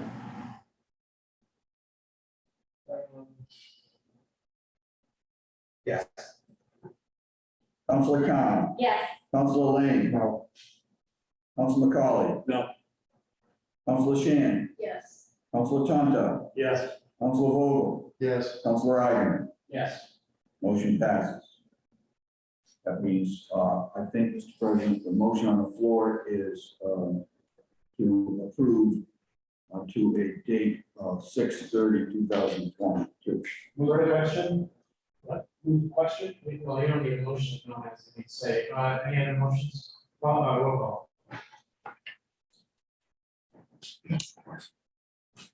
Council Wallace, Yes. Council Z. Yes. Council Connell, Yes. Council Devlin, Yes. Council Khan, Yes. Council Lane, Yes. Council McCauley, Yes. Council Shan, Yes. Council Tonto, Yes. Council Vogel, No. Council Ivan. Yes. 10 yes, 1 no, motion passes. Thank you very much. Next item on the agenda, I think we're on to. We're on to orders. Order. I'm sorry, Mr. President, two points of order. One is that the vote? I thought that we had then progressed to the amendment to move it to 6/30/22. So now we. I beg your pardon. I'm going to take a vote on the. No, you're right. Receipt and file together. Hold on. Forgot that we had done an amendment to the amendment. The first proposed amendment to the amendment passed, was to strike the. Then we were to the underlying amendment sponsored by Councilor McCauley as amended, unfriendly amendment. Passed. Now the underlying appointment as amended. The appointment of Donna Dreher, Human Resources Director through June 30th, 2022. Correct. All work. Council Wallace, Yes. Council Z. Yes. Council Connell, Yes. Council Devlin, Yes. Council Khan, Yes. Council Lane. Yes. Council McCauley, No. Council Shan, Yes. Council Tonto, Yes. Council Vogel. Yes. Council Ivan. Yes. 10 yes, 1 no, motion passes. Mr. President, motion to receive and file communication 355 and 356 collectively. Second. Discussion, roll call. Council Wallace, Yes. Council Wait, Z. point of order, we have to take it off the table first? We already did. Oh. We did that. Yeah. Wait, one time. Okay, sorry. Somebody to see first. Council Z. Yes. Council Connell, Yes. Council Devlin, Yes. Council Khan, Yes. Council Lane. Yes. Council McCauley, Yes. Council Shan, Yes. Council Tonto, Yes. Council Vogel, Yes. Council Ivan. Yes. Can any of these orders be packaged together by chance? Doesn't look like it. Motion to refer to equipment lease order budget finance. Second. Discussion? Roll call. Council Wallace, Yes. Council Z. Yes. Council Connell, Yes. Council Devlin. Yes. Council Khan, Yes. Council Lane. Yes. Council McCauley, Yes. Council Shan, Yes. Council Tonto, Council Vogel, and Council Ivan. Yes. Motion to refer 283 rectangular rapid flashing beacon at High Street to public safety. And order 276. Which one? the crosswalk? Well, no, you can hold on to that one. Okay. Thank you. I was on 283. 283, where do you want to send? Somebody to send crosswalks. Sorry, I know, I always catch one, but I guess 76 this time, so. A second. Second, neighborhood service, public safety, final takers, any discussion, roll call. Council Wallace. Yes. Council Z. Yes. Council Connell. Yes. Council Devlin. Yes. Council Khan. Yes. Council Lane. Yes. Council McCauley. Yes. Council Shan. Yes. Council Tonto. Yes. Council Vogel. Yes. Right. Yes. Motion on order 284 perhaps. Mr. President, motion to refer approving market landing park expansion conceptual plan to the ad hoc on what we call it, market landing. We're signing and collectively also to refer 285 resignation plan to general government. Everyone got that? Is there a second, Council Willoughby? Sure. Discussion, roll call. Roll call on orders 284, 285. Council Wallace. Yes. Council Z. Yes. Council Connell. Yes. Council Devlin. Yes. Council Khan. Yes. Council Lane. Yes. Council McCauley. Yes. Council Shan. Yes. Council Tonto. Yes. Council Vogel. Yes. Council Wright. Yes. Thank you. Okay, now if I may, just to speed things up, on this crosswalk, we had a communication in neighborhood city service. We had communication. So when we get to that committee report, we'll hear about the result of the communication. The result of the communication was a recommended order. And this is the order. However, under our charter, we cannot act on an order the same night it comes in without an emergency preamble. What I would like to suggest is that we simply continue this to our next meeting. You can hear the report, and then it'll be ready for us in 2 weeks' time for a vote. So, Second. okay, any discussion? Roll call. Okay, I'm sorry. First was Council Z. Second was Z. Thank you. Council Wallace. Yes. Council Z. Yes. Council Connell. Yes. Council Devlin. Yes.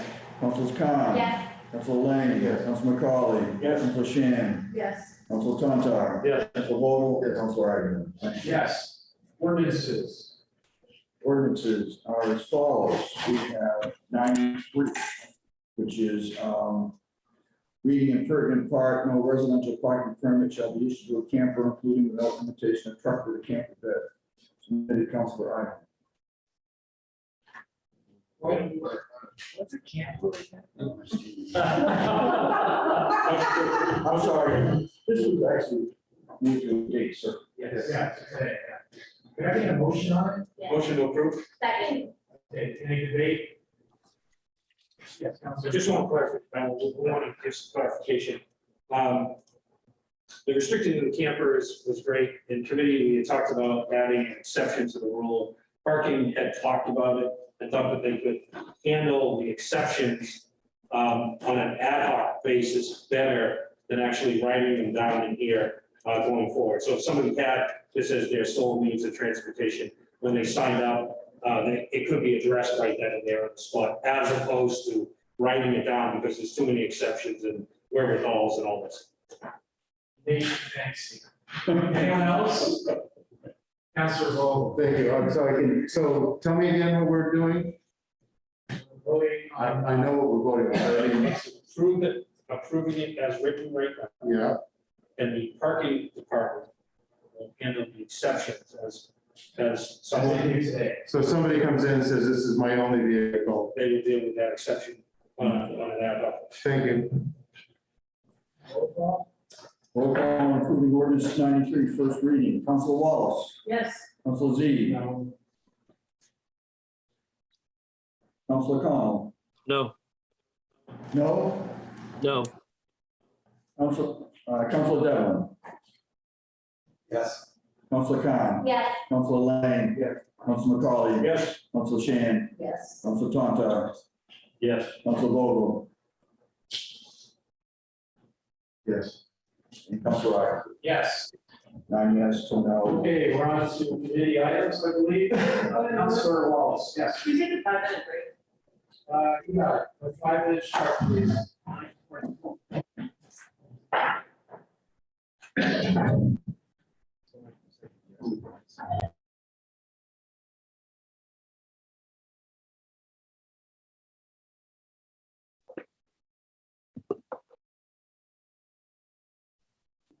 Okay, we're back. So, we're all here. We're now at committee items, which is item 15 on the agenda. The first item is a placeholder. We have committee on economic development. Really, we've been waiting on that study by Esther Green, the mayor reference, so I don't have any report yet. Ad hoc committee on Market Landing Park, heard her public comment from architect Amy Sidford. We do have a conceptual plan which came in. There's going to be an order that's going to go back to committee. We're meeting next week on Thursday at 6:30. What's that, October 6th? So it won't be as much fun as the last presentation outside October 6th. That's right. I don't know the right day, I'm sorry. But, Thursday is seven. okay, Thursday is 7. So when we meet, the idea is to hear from Saki and John Eric White, our city engineer, on grades. That was one thing we wanted to nail down. And then we can make the committee make a recommendation to the council. This is for the council to decide. I'm not going to do it on our own. Okay, that's enough for that. Budget finance. Jerry, I have a motion on that, though. Sorry, motion. I'd like to make a motion that the council approves the city clerk to transmit a copy of the presentation and the plan to the Waterfront Trust and to the Newburyport Harbor Commission with a letter asking them to review on it and respectfully request they take a vote endorsing the plan if they so choose and transmitting that back to the council as soon as they're reasonably able to do so. Second. Yes, second, I want to discuss that. I'll just speak really briefly. So this is something that I was thinking about during the last committee, having as wide a process as we can here.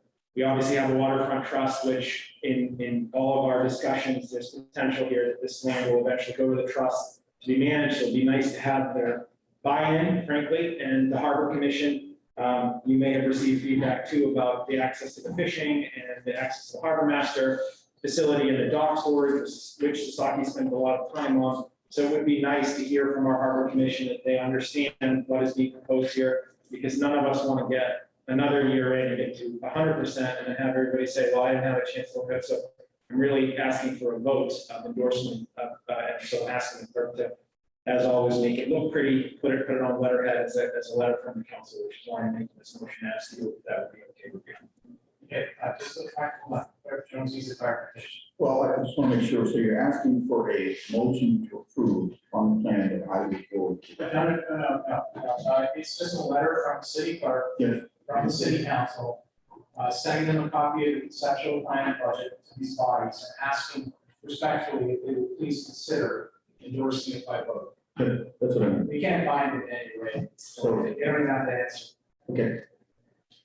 Okay, Council Roll, before you, just so everyone knows, there are representatives in each of those groups on the ad hoc committee, just don't vote. Thank you. I just want to make sure that, so this plan that goes out to them, do you want just an endorsement or do you want feedback? Well, my guess would be that they would come back and say, we voted by a vote of X to Y to say, we love the plan as it is, we like the plan, but we suggest or wish you would change these things, or we hate the plan and voted 5-0, or whatever the body size is against it. So to get back to us in a formal way, with whatever their formal position is on it, as the council president mentioned, we do have an individual representative on each, but having learned from years of experience now, it'd be best to get the body, and because there may be turnover on the body, both the council and the Waterfront Trust, and we have a new appointee, to get the bodies to give a formal vote, one with or without conditions or various suggestions. Other comments, Councilor Khan? Yes, thank you, Council President. Yeah, I thank you for explaining that motion. Is it out of order for me to just ask that the order be sent to the ad hoc committee? Will that be coming back? So is this not a good time for me to ask, or just clarification, because? No, the order is going to go to the ad hoc committee. They're going to make a recommendation to the full council, but this council will decide if they. Got it. So it will be sent to maybe budget finance or some committee. I don't know. It's going to the ad hoc committee, which has jurisdiction. So we're not going to committee, come back to the full council. All right, and then my other question on that, I Is there believe, any, just to clarify for the public, I know you know, but there are already 5 counselors on that committee. So, the next step is the council itself, is 6 or more. and then my other question on that is, if I was to participate at that meeting, which I'd like to, and I would make it 6, then I cannot speak, is that No, correct? that came up with the council got started. We're kind of hamstrung. That's all the more reason why I want to bring it back to the full council. Can I suggest committee of the whole, or is it too late for us to do that? I mean, as chair, I can post this committee the whole, I suppose, so what do you think about that? I'll think about it, as chair, I have that option. Oh, It's too late to correct it. Is there a number we're voting on, just asking the clerk to write a letter for us? Roll call. Council Wallace. Yes. Council Z. Yes. Council Connell. Yes. Council Devlin. Yes. Council Khan. Council Lane. Yes. Council McCauley. Yes. Council Shan. Yes. Council Tontar. Yes. Vogel. Council Ivan. Yes, I believe we're now on budget finance here. Yes, Mr. President, motion to approve order number 265, project number 1, YWCA at Hillside, as amended in committee. Okay, let me try and take you through this as quickly as I can. So a committee met on this at our most recent committee meeting. In attendance, in addition to the 3 committee members, we also had Mr. David Hall from Hall in Moscow, the so-called developer, that folks are seeing who I'm talking about, I say developer. And we also had Mr. John Pean from the YWCA. There were many other attendees as well, including the mayor. We had some folks from the Affordable Housing Trust, but we did have sort of the interested the parties in the room, which I know was a request of the council when we sent this back to committee. We did discuss this, but primarily the discussion centered around the amendments, which did end up passing committee 3-0, and then as amended, the whole thing passed committee 3-0. So I'm going to spend the bulk of the time here walking you through what this amendment is. I know that I circulated it to you, but for the benefit of the public, if you didn't have a chance to look at it. So there are essentially 8 points to it. Number 1 and number 2 were designed not really to create anything new, but to sort of put to rest some of the lengthy discussion that we had last time, which is that, the developer is going to create the 10 affordable units, and that's not a question. So I'm hoping that we can lay that aside in our debate today. We had considerable debate about whether there was an obligation or not, but essentially there's no dispute from the developer. So I'm just saying that's what it is in number 1. Number 2 is there is a slight difference here with number 2, and that is that the deed restriction on the market rate units was always a condition. We didn't discuss that at length. What we're doing here in number 2 is just asking them to complete that deed restriction before doing some of the other things. And that is acceptable to both the developer and the applicants. And I should have said applicant as to why. And they're already in process with that. They've already drafted it. It's gone to KPY. I think at last check, it was with KP waiting to go back. So that's number 1 and number 2. Number 3, we asked that, the 10 affordable units be moved up in the schedule as much as possible. And so what that equated to in practicality was that the developer explained there are already a couple of units that are basically slated for completion and for certificate of occupancy. So we could kind of find a balance point here where those could be completed, those people could move in, and then the 10 affordable units would be next up. That would be a concession that would be doable. And so that's what was added in here. And I think everybody's anxious to have this closed and be completed. And it wasn't an overly difficult hardship for the developer. So that was agreed upon. The 4th one is, this was actually something that was suggested, was a sidewalk that wasn't part of any of the original approvals. But as you can see on the 2nd page, there's an image of what is proposed there. And essentially, at the first step would be to make it sidewalk ready, we'll call it, so it's graded correctly, curbs and so forth. And then upon approval of the state, the developer will return and actually turn it into a sidewalk so that it can connect to an existing sidewalk. And I thought that was a nice addition there to sort of justify the CPA funds, which is ultimately we're trying to go. Number 5 is whenever a vacancy shall occur, to let the Newburyport Housing Authority know. As you may recall from our last meeting, the original goal was to have preference for new reporters. What we learned in the process is you can only do that once, and it can only apply the first lottery. So this was sort of the next closest thing. It is a friendly amendment for me as a sponsor of the amendment committee and here on this to add the mayor's request to add the Newburyport Affordable Housing Trust as an additional notified. So that's fine by me. I don't know who the second was, but is that okay as well? So that would be fine to add that. And then the last, number 6 is essentially to, create a sort of an end date. Basically, 4/30/22 was agreed upon as a very comfortable date for everybody. They're actually shooting for 12/31/21 or before, but this gave several months of slack just in case additional issues should occur. But this was something we talked about at length on the floor as well as, when is this going to happen? How do we assure this is going to happen? So we are conditioning this funding on it. And number 7 is to go back to the original 150 and just make all the conditions the same, so it's all consistent. And then number 8 was an interesting discussion in committee about, is there potential for us to expand the number of units in this development that we are counting towards our SHI, subsidized housing inventory? And we just asked the developer, to the extent that it's possible, to work with the planning office. Direct report did circulate some emails. You may recall that it may unfortunately not be possible to count these towards our SHI. I followed up with some questions you may have as well. But long story short is this doesn't prompt, the developer doesn't promise that they'll be counted, but just that on a good faith basis work towards that goal. And again, all of these were run by the developer and the applicant, both by me prior to the meeting. I spent some hours on the phone that day. And then both of them were in the room, and then both of them were emailed this after the fact. So really, at the end of the day, I think if I may summarize the question that's before you, we've given $150,000 of CPA funds to this. We are being asked to give another 50. These are a list of conditions that pass committee, and the question is, do you want to give the 50 under these conditions?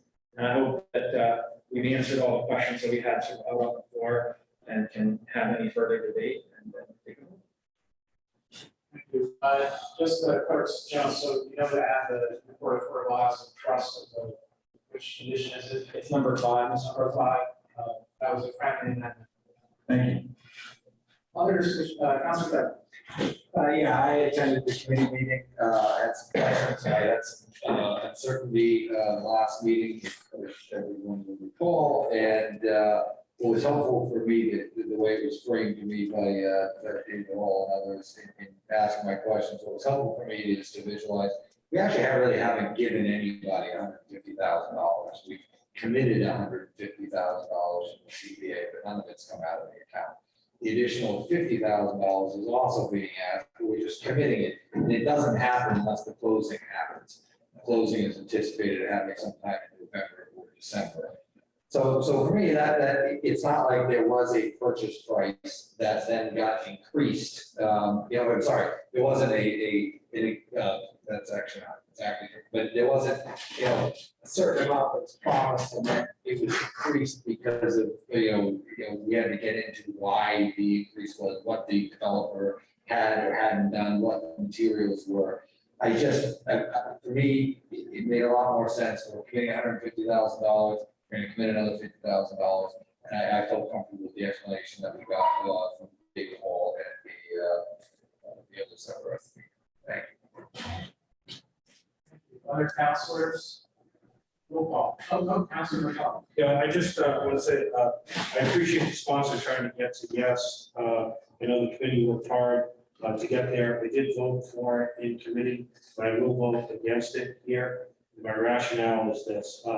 I've been a proponent of a strict reading of the CPA funds and how they're allocated. I have more issues with the committee and how they vet them coming out. What we have here is we made a commitment of $150,000 for 10 units.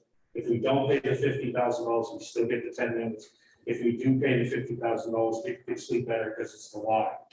What we're getting out of this for this, and I do appreciate the work, is we're getting a sidewalk. So we're paying $50,000 of CPA funds to get a sidewalk in addition to the 10 units that we already have. So for that, on principle, I am going to vote no. Thank you. Other councilors? Roll call. Roll call approving 265 as amended. Councilor Wallace. Yes. Councilor Z. Yes. Councilor Connell. Yes. Counselor Devlin, Yes.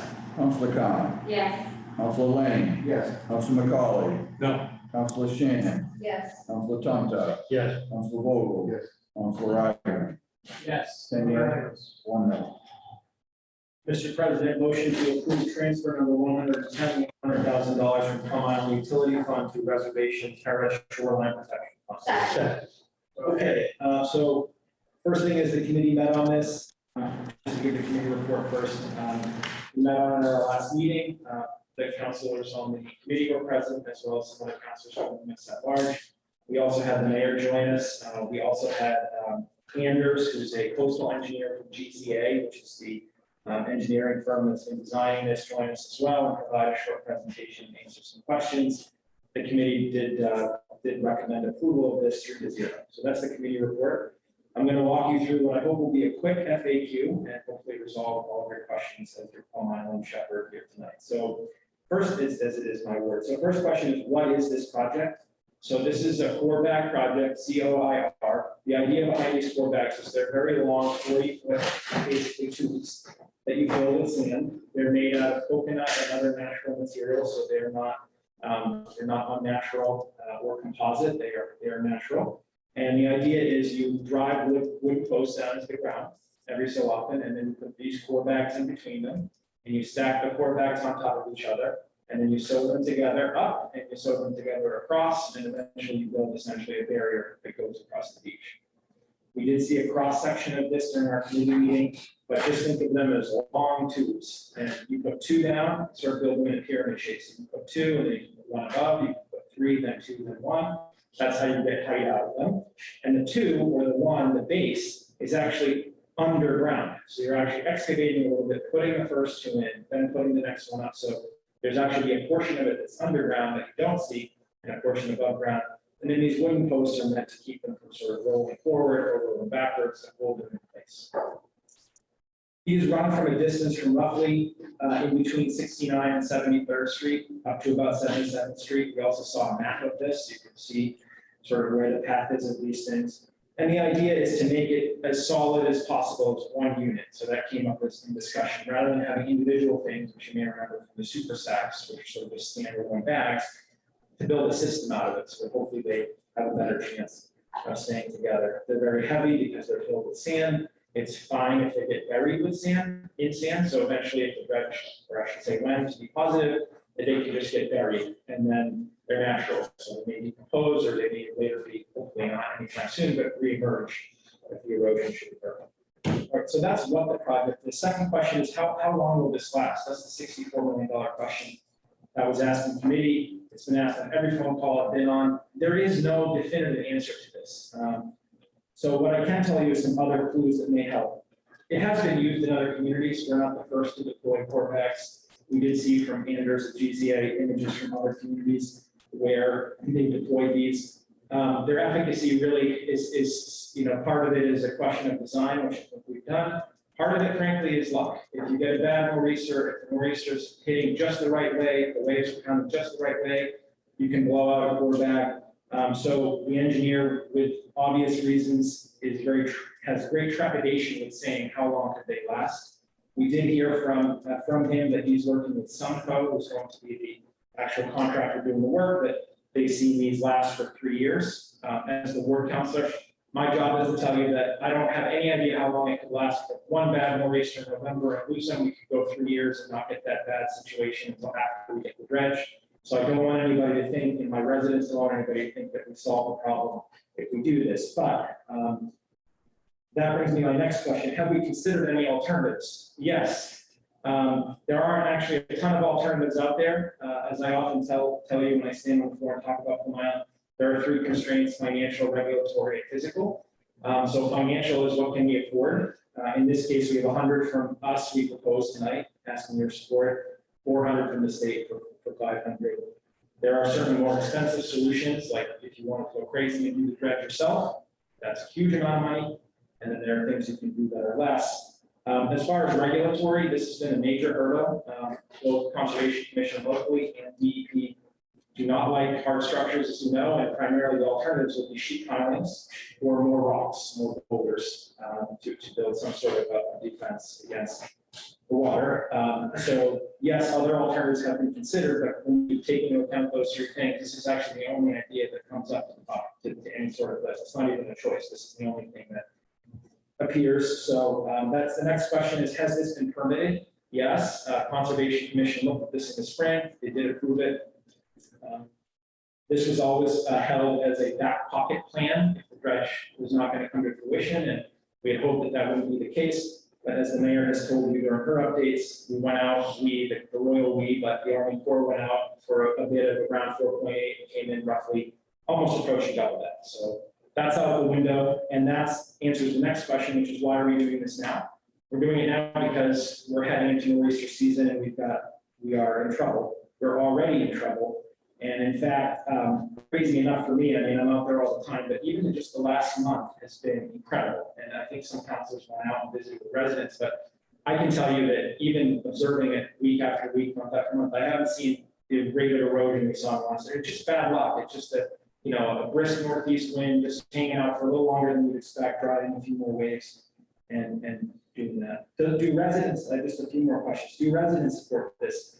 Well, that's a loaded question, and anybody who's a ward councilor knows that you rarely get 100%. So residents are desperate for any action, any help they can get. So in that sense, yes, I would be remiss if I didn't say that some residents would much prefer to go up and down the beach with stones and believe that it actually would be less expensive and more effective, but it does not fit into the regulatory framework that we have today. So it is not considered to be on the table. So I want to support my residents in getting them some help, but I also am here to bring their message forward, which is actually they get really frustrated as much as others during Concom's deliberation. One thing they said is we really like a permanent solution. And my residents were texting me and emailing me, pulling their hair out, saying we too would like a permanent solution. So these are the challenges we face. Does the state support this? Yes, they're putting in the bulk of the funding. So I think that answers your questions. The Secretary of EOEA, environmental, whatever it is. I can't get into this. Last question I had on my list to answer was, okay, what about the source of funding? So the source of funding is the Plum Island Utility Fund, which we established on this council not too long ago, and it requires 8 votes to unlock money from. It does have a list of sort of, this is what it's to be used for. And I can tell you that the water source system, of course, is the primary driver of using these funds. And there is a significant concern, and there's already been a loss. So there's a water line on Reservation Terrace where you stood that has been abandoned. We just gave up on it, and it's gone. And those few houses that are served by are now being served by garden hoses and potentially overground water. And so we figure out what we're going to do for November when the freeze cycle starts, because we can't do that. Obviously, the water lines will freeze. And from a technical legal perspective, if the home doesn't have water, it's condemnable. You can't live without running water. So it just shows you the severity of and growing severity of the problem. The road is entirely gone. If you were there, I got chewed up.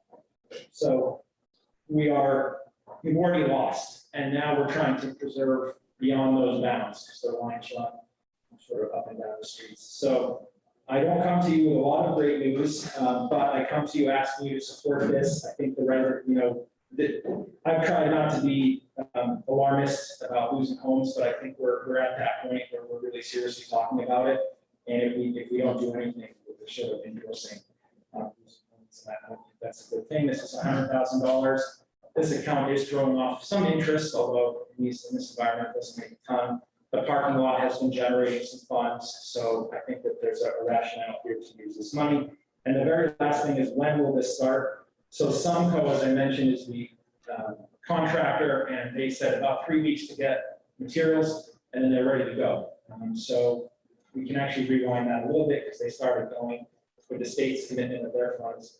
So I'm hoping you would see something towards the end of October, very roughly, without residents telling me if it's actually November, but something in that time range again, trying to be the nor'easter. I hope I've answered and anticipated all the questions you may have, but if I missed any, I'm happy to answer them again. 3 year up. I have one question. So what's the original sum that was in the fund? How much will be left after this? Sure. I can give you rough numbers. There is $1.8 million in there. in the Plum Island utility fund, so after it will be 1.7, using very round numbers. We started at about 4.6 or 7, if memory serves. Ethan is on, to probably correct me. We spent the bulk of the difference between the 4.6 or so and the 1.8 where we're at now was the hydrants. You may recall that came in way over a bit at the time, but we proceeded with it. It was somewhere in the $3 million range. Ethan, is that close enough? And Mr. President, does that give you your? No, that's close enough for me. Okay. That's not true. So 1.789 to start, 1.689 to end. Okay. Thank you. Councilor Connell. Yes, thank you, Mr. President. I think you just pointed out the characteristic that I was pointing out here. And that was the fact that we're down from 4.6 to 1.8 million dollars right now. And I entirely support this expenditure, but I just have to point out that utility trust fund is eroding at an alarmingly fast rate. I'm looking forward, as are the folks who live on the island, to having some sand pumped into our system from dredging in the river. Unfortunately, although I think that the Ward 1 Councilor did an excellent job of summarizing where we are there, the one item that he left out, but he understands this quite well, is that there was a delay in the award of the contract for dredging. Although it is on its way, it's not coming soon enough to meet many of our desires. I don't see any alternative but to do what we're doing here. There are houses that are imminently threatened by coastal storms, and I hope we vote all 11 of us, not just 8 of the 11, in favor of this appropriation. Thank you. Thank you.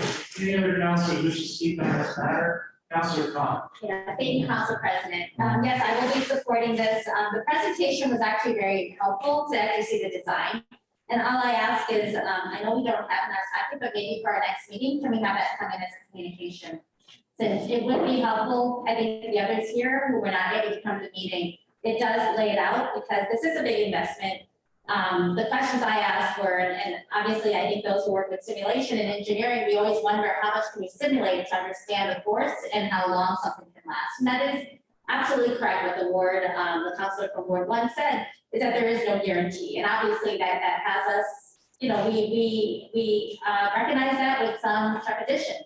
And, but seeing the design, seeing how deep the poles are going, it was a little bit helpful for me. The second thing I do want to kind of encourage just councilors in our realm as elected officials, there are House bills, both House and Senate. They did have a public hearing last week, which I missed, but it's related to the regulatory aspect. And I do think we could apply our voices because, we're looking out there.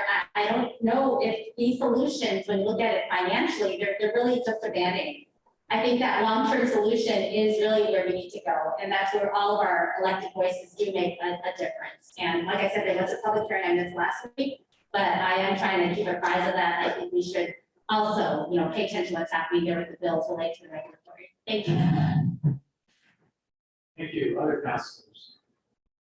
Councilor. Talk of spur being completed or any stone to be added, because this is, at some point, this is going to go away. And so rather than keep throwing small amounts of money at it and getting a solution, what's the long term? Is there a way to protect them greater than just this? So to answer the first question about was there discussion about the spur, there's been a ton of discussion about the spur. For those who don't know, you have the South Jetty, and then you have a small brick spur, stone spur that you probably saw standing on Reservation Terrace. And the spur has been of great debate, as has the jetty. And the general concept was that the spur was originally built and reconstructed specifically to protect this neighborhood. And I've told you this 100 times before, but this erosion pattern is actually not new. It occurs almost like a sine wave that comes and it goes depending on the condition of the jetty. And so you can actually track when they repair the jetty, it blocks the sand outside, protecting other homes which were in jeopardy years ago. And so I often say, Plum Island's like, you want it just right, not too hot, not too cold. You want some sand here, you want some sand there. So the answer is yes, the spur is absolutely up for discussion. Of course, it, like the jetty, is under the jurisdiction and control of the Army Corps of Engineers, and they don't exactly move at a pace that makes everybody happy. So the second part of your question is, what is the long term? I'll tell you what my perspective is. The most immediate thing is to do the dredge of the Merrimack. The dredge of the Piscataqua is still slated to occur, but that will be dumped offshore in 2 approved dump sites, with the idea being that the system will carry some of the sand to different places beneficially, but it is nowhere near as good as just dumping sand on the beach. And the Piscataqua sand is glacial till. It's too big to just put on the beach unless you want Plum Island to become a rocky kind of beach. So while they spend tons of money on doing sand analysis, it's basically, do you want big rocks or do you want Merrimack sand off the bottom? So the Piscataqua will help. The next step is to do the Merrimack dredge. And then the third step is, I believe, this is just my experience after 6 years, is some sort of modification of the jetty and or spur. And that is something that's under discussion. I know the federal delegation, which does attend MRBA, usually there are representatives from Rep. Moulton's office, for example, Senator Markey, Senator Warren at times, to bring that forward to the Army Corps. But don't hold your breath. All right, the next step is to the dredge again, go out to bid again in the spring, hoping for a fall dredge, and that will give us some breathing room. But you're absolutely right. If you just dredge and you put the sand on, you will face the same thing in a matter of a few years. Except the sweeping has just happened, so you've got to change something. And I'll tell you the lore of the blizzard in 1978 another time, and what it did to the jetty, which is what I'm learning. Thank you. Thank you. I think rather than go through all that procedure and get the report in, I'm excited by Councilor Khan. Clerk Jones, why don't you just post it on tonight's webpage to get a copy of the presentation? Yes, I can comment. Post it. Yeah, we can get the what was presented to Concom. All right, so that's going to be posted on tonight's meeting notice on the city webpage, so everybody can get it. Any other councilor wish to speak in this matter? I'm not seeing any hands. Roll call. Right, for 110, approval, Councilor Wallace. Yes. Councilor Z. Yes. Councilor Connell. Yes. Councilor Devlin. Yes. Councilor Khan. Yes. Councilor Lane. Yes. Councilor McCauley. Yes. Councilor Shan. Yes. Councilor Tontar. Yes. Councilor Vogel. Councilor Ivan. Yes. Any other items from budget and finance? That is it, Mr. President. We'll be meeting on Thursday for our standing meeting. Thank you. Next is general government. I'll give the report on that. I can't make any motions, so I'm gonna have to ask the others to do, but I'll give the report. So we have 4 items coming out tonight. First item, which is already out, is order 270, a resolution on Vision Service Day, sponsored by Councilor Shan. We did review this today. There was actually language that was swapped in. So the language that we last voted on is not the same language that came in to the council on August 9th. But in your packet is the language that we debated in committee. There were 2 attendees at committee, voting members, Councilor Plum. We then locked, I had made a motion to amend further, but that failed. And then we tried to make Councilor Plum made a motion to recommend approval, and that failed. So we're bringing it out to you without recommendation for you all to decide on your own. And somebody needs to make a motion. Motion to approve. Discussion. Councilor Shan. Well, first, I would thank all the public speakers who did speak on the resolution. So if you were this, I forgot to include the UU Sheridan part of the discussion today. First, specifically at the bottom where I mentioned that the River Valley Charter School Association for Human Rights Commission versus getting collision rights. UU is a big part as well. So this is different than what came in originally because I thought a resolution was more appropriate. The wording specifically, the intent is still the same. The community, would, especially the people that were looking to, that supported the writing of this, are looking to make Indigenous Peoples' Day the holiday celebrated second Monday in October. Again, this is not the first community in the state to do this. We would be 17th community. The big ones are Cambridge, Somerville, Marblehead, and I would just like to again thank the children and parents at the River Valley Charter School who really did support this one. I know some counselors think that we should be sharing this with Italian Americans. And this is by no means to say anything bad about Italian Americans. Italian Americans in the state have done a lot for us. And I think if you look at our history, the Mass State Legislature did pass in 1999, maybe in October, Italian American Heritage Month. And if you look at the history of our state legislature, we've had 3 Italian American governors. We've had numerous legislators in our state house, Representative Leah, our current Lieutenant Governor, Karen Lita, Representatives Kathy Wano and Moakley, great Italian Americans, and then I'd be remiss if I didn't mention Mayor of Boston, Tom Anita. Italian Americans have had a voice in this Commonwealth for many years. I looked at the list of Native Americans who served, and it was not quite the same. So this resolution is really just basically righting a wrong. We do need to take a step back. This is just asking for one day, one holiday. Take a step back and remember what Indigenous people in our country and this Commonwealth have done and continue to do in spite of our leadership. So I just ask that people look at it that way. This is one day, one holiday, and it's an opportunity for us all to take a step back and remember what we were taught in our history classes. And maybe it's that day that we need to remember that sometimes history is not quite right. But I ask for your support of this resolution. Councilor wishes to speak on this item. Councilor Thomas. You can correct me if I'm wrong, but I do believe I am the only councilor who is of Italian descent. My father was born in Italy, and he lived there for 35 years before migrating to this country in 1935. I stand in support of this motion. And one of the things that's interesting to me personally, my father came here. He faced a lot of discrimination as an Italian immigrant here. He came here as a physician. He had trouble getting hospital rights, visiting rights. He joined the U.S. Army. He served in the Pacific as a combat physician. And his personal bodyguards were Plains, what he referred to as Plains Indians, Sioux people. His personal bodyguards. So if you're a physician in combat, you're a target, right? And many times these people saved his life, right?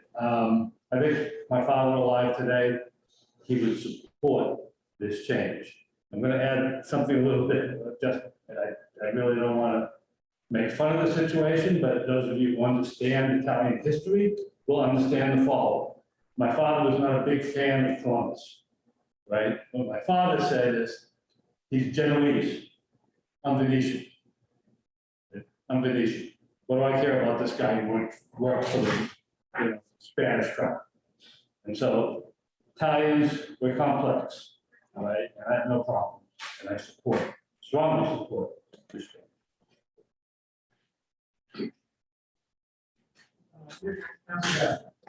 Yes. I stand and I can't support this resolution. I've never supported these types of resolutions.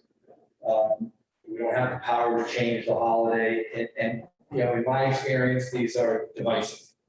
And I'm not directing this at the people, and I don't think that came and spoke, and I don't think they have bad intentions of what they're doing, although that first that state spoke, I think he was quite a rabble rouser. Let me keep my eye on him for the next couple of years. But anyway, I honestly, it's just not directed at them.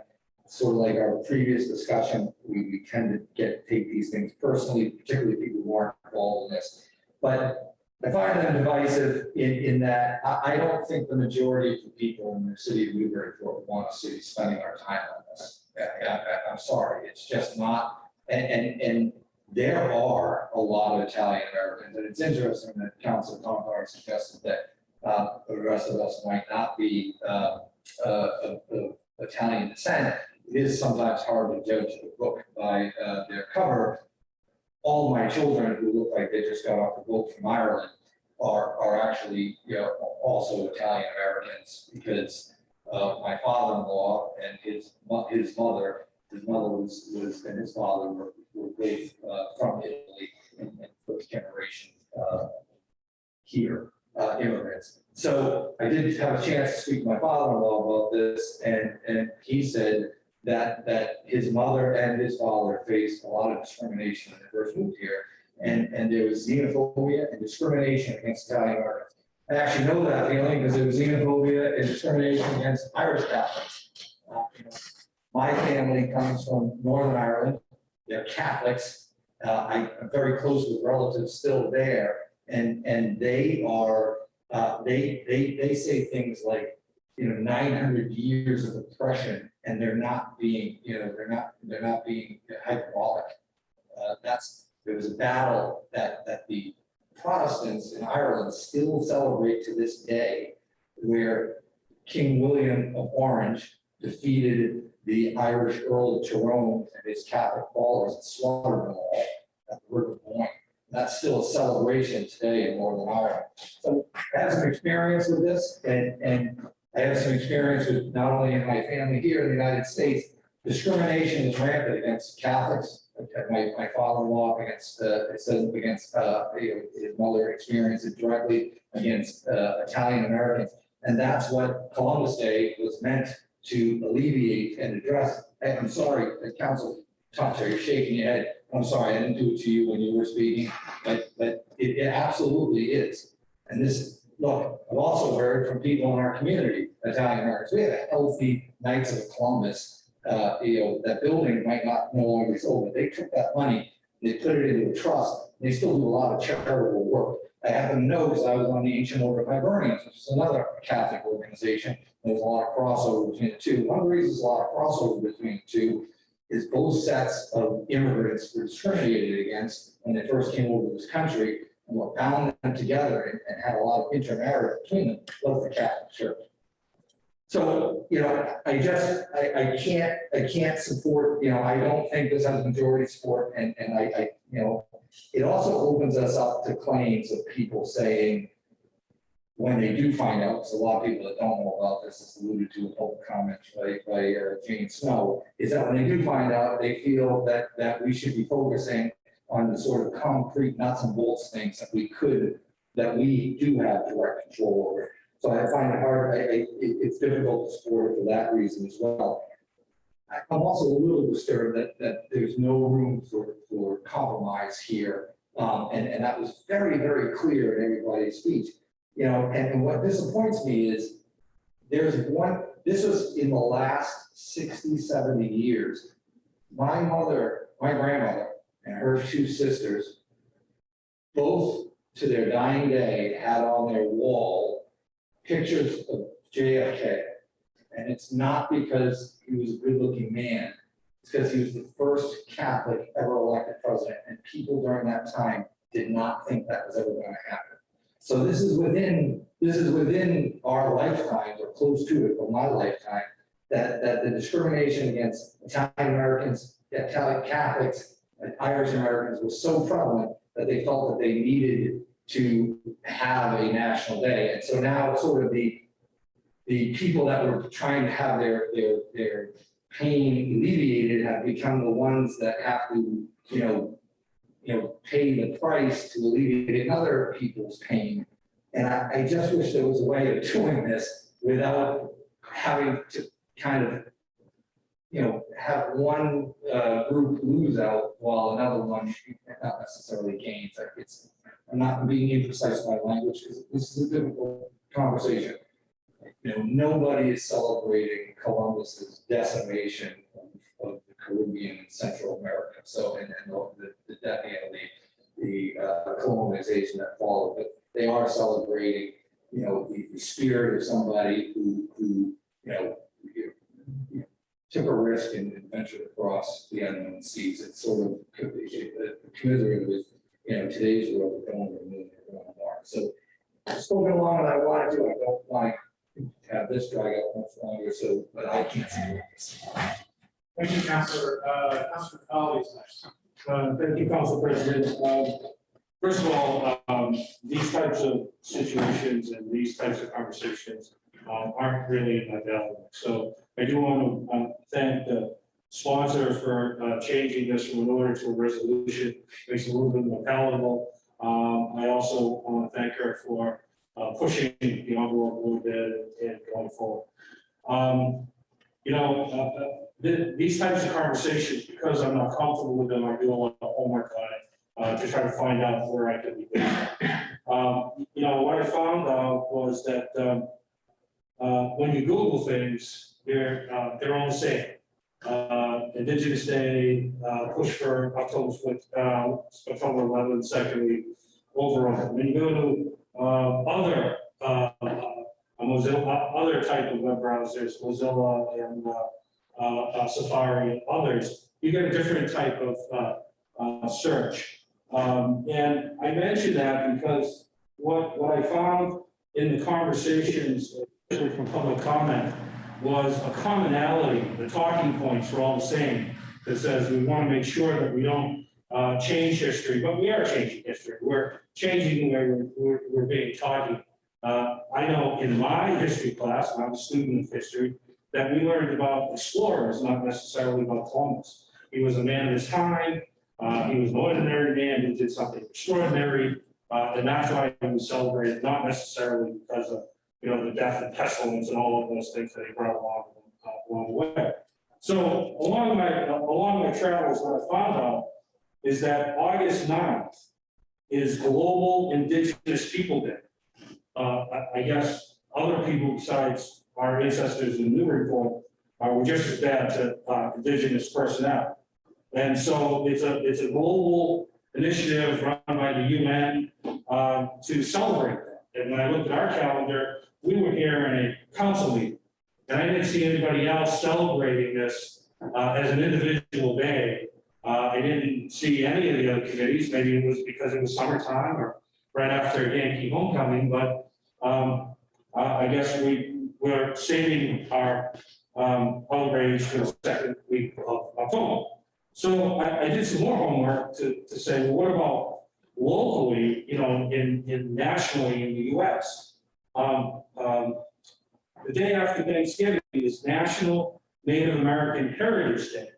And the month of November is National Native American Heritage Month. Now, those aren't official holidays, but they're presidential proclamations that have happened all the way back to Ronald Reagan had announced that. And every president after that has announced this. So I do believe that I don't know that there's enough Indigenous People Days, but I think exactly what's happening is that we're trying to celebrate the achievements of the time of the extraordinary voyage that happened that opened doors for a number of reasons. People have different perspectives, and history is sometimes cruel. But that's not to take away from Indigenous People Day. One, they have a day, and we need to celebrate that. And they have a month, and we should celebrate that, and we should bring stories out about that. So for these reasons, I'm just going to pass on this one. I'm going to say thank you. Councilor Keys. Thank you, Mr. President. I've thought a lot about this one this weekend and since it was introduced, and I don't think it's for me to stand up and talk about Columbus. When Councilor from work class, it's not my daily way. I would say that that's probably the same for me. I'm not a historian. Like many, I've of course done my fair share of reading, and of course went to school, and you learn certain things there. But that seems to be kind of a fruitless conversation. And so what I'd rather talk about a little bit more is what I don't like about this and why I won't be supporting it in sort of the present time. And so, first of all, I think it's difficult to use personal stories because nobody's personal story is any more valid or more important than anybody else's personal story. Everybody has stories. That's kind of what makes this thing so rich, and to have to hear from people and learn. And we've all gotten to know each other, I think, a little bit over the years. and you learn neat things about people. What really frustrates me though is that when I think the simple test I gave this is, does this make Newburyport more united or less united? And I can't get to any other answer but less. And I think you're seeing a little bit of that in the council floor. And remember, all of us stand here to represent people behind us, not every single person, right? And one of us one-to-one, but to bring forward perspectives that we see in the community. And when I hear things in public comment like, this is not complicated, or you have to do the right thing, implying that this is a litmus test, and if you don't do it, you don't vote yes, then you're a bad person, you're a wrong person. I get frustrated and I question myself, are people comfortable talking about this? I'm barely comfortable standing up here and saying this because I know that a lot of people who like this will dislike me maybe more after I say these words, but I feel an obligation to stand up and say that how many voices are there really at the table? Is the DEI bringing forward enough voices to have, is there a healthy debate, or is it just obvious to everybody but me? And if that's the case, then so be it. But I will stand up and say that this is not, and people, we have a broader conversation here about this country, this direction, this city, are we heading closer to one another, further away? And these are the kinds of things that I don't think are helping. And I think I felt that way during the public comment. I felt that there was judgment being passed on certain people. And we can debate the merits here. I do think it's an oddity to have to pit two groups against each other and say, is one being taken away from another one? But you have to admit that just by the nature of this proposal, by replacing something, you are in and of itself making a statement. And I understand that some want to make that statement, but you can't avoid that argument. You can't say, well, Italian Americans have lots of things, and there are lots of good people who are Italian Americans. You are making a very blunt statement when you do something like this. I just think this is unhealthy for the city, and I think that there are lots of people in the city who feel uncomfortable to speak about it, and I will at times put myself in that category, and that's a bummer, because isn't the whole point of this to try and get away from that direction, move towards something that's more unifying? So I'm going to be opposing this, and we're all going to wake up in the morning, and we'll probably all have some emails in our inbox telling us we suck, and then there'll be other emails saying that thanks for voting the way that you did. And in the end, will we really have created any more unity? I don't think so. My inbox may be filling up as we speak. Thank you. Councilor Constance. Thank you, Council President. I guess I will start off with the whole, I guess, intent. And I do thank the sponsor for bringing this forth, and for those in the public who have come through the different organizations set up in this community to try to bring a level of conversation that may not necessarily always be happening in our neighborhoods. We recently have some census results, which I don't know if people looked at those tables, but it's really clear to see the composition of our city. And the 94% are identified as white. They don't say Caucasian, but white. And then the rest of the percent is there to represent other, of which I probably did when I filled out the application. I was one of the other. With that said, does that mean these things aren't important? I know we talked about discrimination in the past. Well, there's discrimination today. And when you are the other, you definitely face that discrimination. And I since I've been on this council, I feel like I always bring it up. I'm the one that brings up those uncomfortable things that I've gone through living in this city that I've not faced in other cities. So when I see something like this, I always initially think, wow, this is great. This should be pretty straightforward, and nothing is. And I value this conversation, and it's not comfortable. Many of you said you're not comfortable. It's not in your value, which I wonder what the origin of that word is. But it's not comfortable for me to get up, and speak like this. I've never liked this. But I do it, I have to, because there are voices that are not being heard. My daughter, who's a freshman in high school, actually, she's a sophomore now, came up and told you, Mama, do you know like the most rapes happen on reservations, which of young women? And I was like, what? I had never heard that, because we don't really hear about it. But she's the one that's educating me all the time about what's happening in this country, what's happening to different groups of people today. We're not talking about 50, 100 years, 200 years, today. So something like this, which seems pretty harmless, it's even being considered at the state level, it's being considered at the federal level. You know, we talk about, yeah, where was everyone on August 9th? Because that was the actual day people should have been doing something. And wow, why were we here in council chambers? Well, I had my religious holidays and no one knew because I break my fast here at council chambers. I didn't make a big deal of it, but maybe I will in the future. But I think that's irrelevant to the conversation. What's relevant to the conversation is if you look at the whereases, which I think were very thoughtfully crafted by our sponsor here, is that it actually does some education and tells you this city was built on the villages of certain tribes that I didn't know this and I looked up. And that, if anything, taught me something about what are the origins of our land. We heard about Salem, we heard about the history that's here. So yeah, I will be supporting this, and just so you guys know, I'm uncomfortable too, and I don't know what emails I'll have. That happens to me all the time though. I think we all like cringe the next morning after any council meeting, not just this one. Thank you. Thank you, Counselor. Other counselors? Okay, two, then I'll go to rebuttal. Counselor. No, it's actually different, another personal story with all due respect. In the 1980s, I had the opportunity to accompany a number of teachers from South Africa who were Phillips Academy. And my job was to bring them around Lowell and Lawrence, talk about the industrial history of the area. And they asked me, Phillips had asked me to do that. They were astonished. They were astonished when they saw names like Merrimack. They were astonished when they saw names like Wamson, when they saw Kentucky. And what the astonishment was about is that in this country, we named streets, towns, rivers after indigenous peoples. Because they said in South Africa, they don't name anything after us. Nothing. We got together and had a discussion about that. And I noted, you're still alive. In large numbers in South Africa, you're present, right? So it would be threatening to the ruling people in South Africa to name things after you.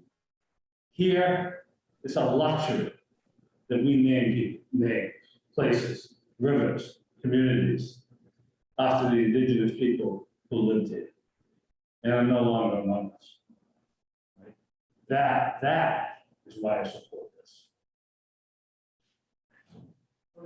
Thank you, Counselor. Other counselors? I think we're ready to vote. So roll call on the resolution as it came out.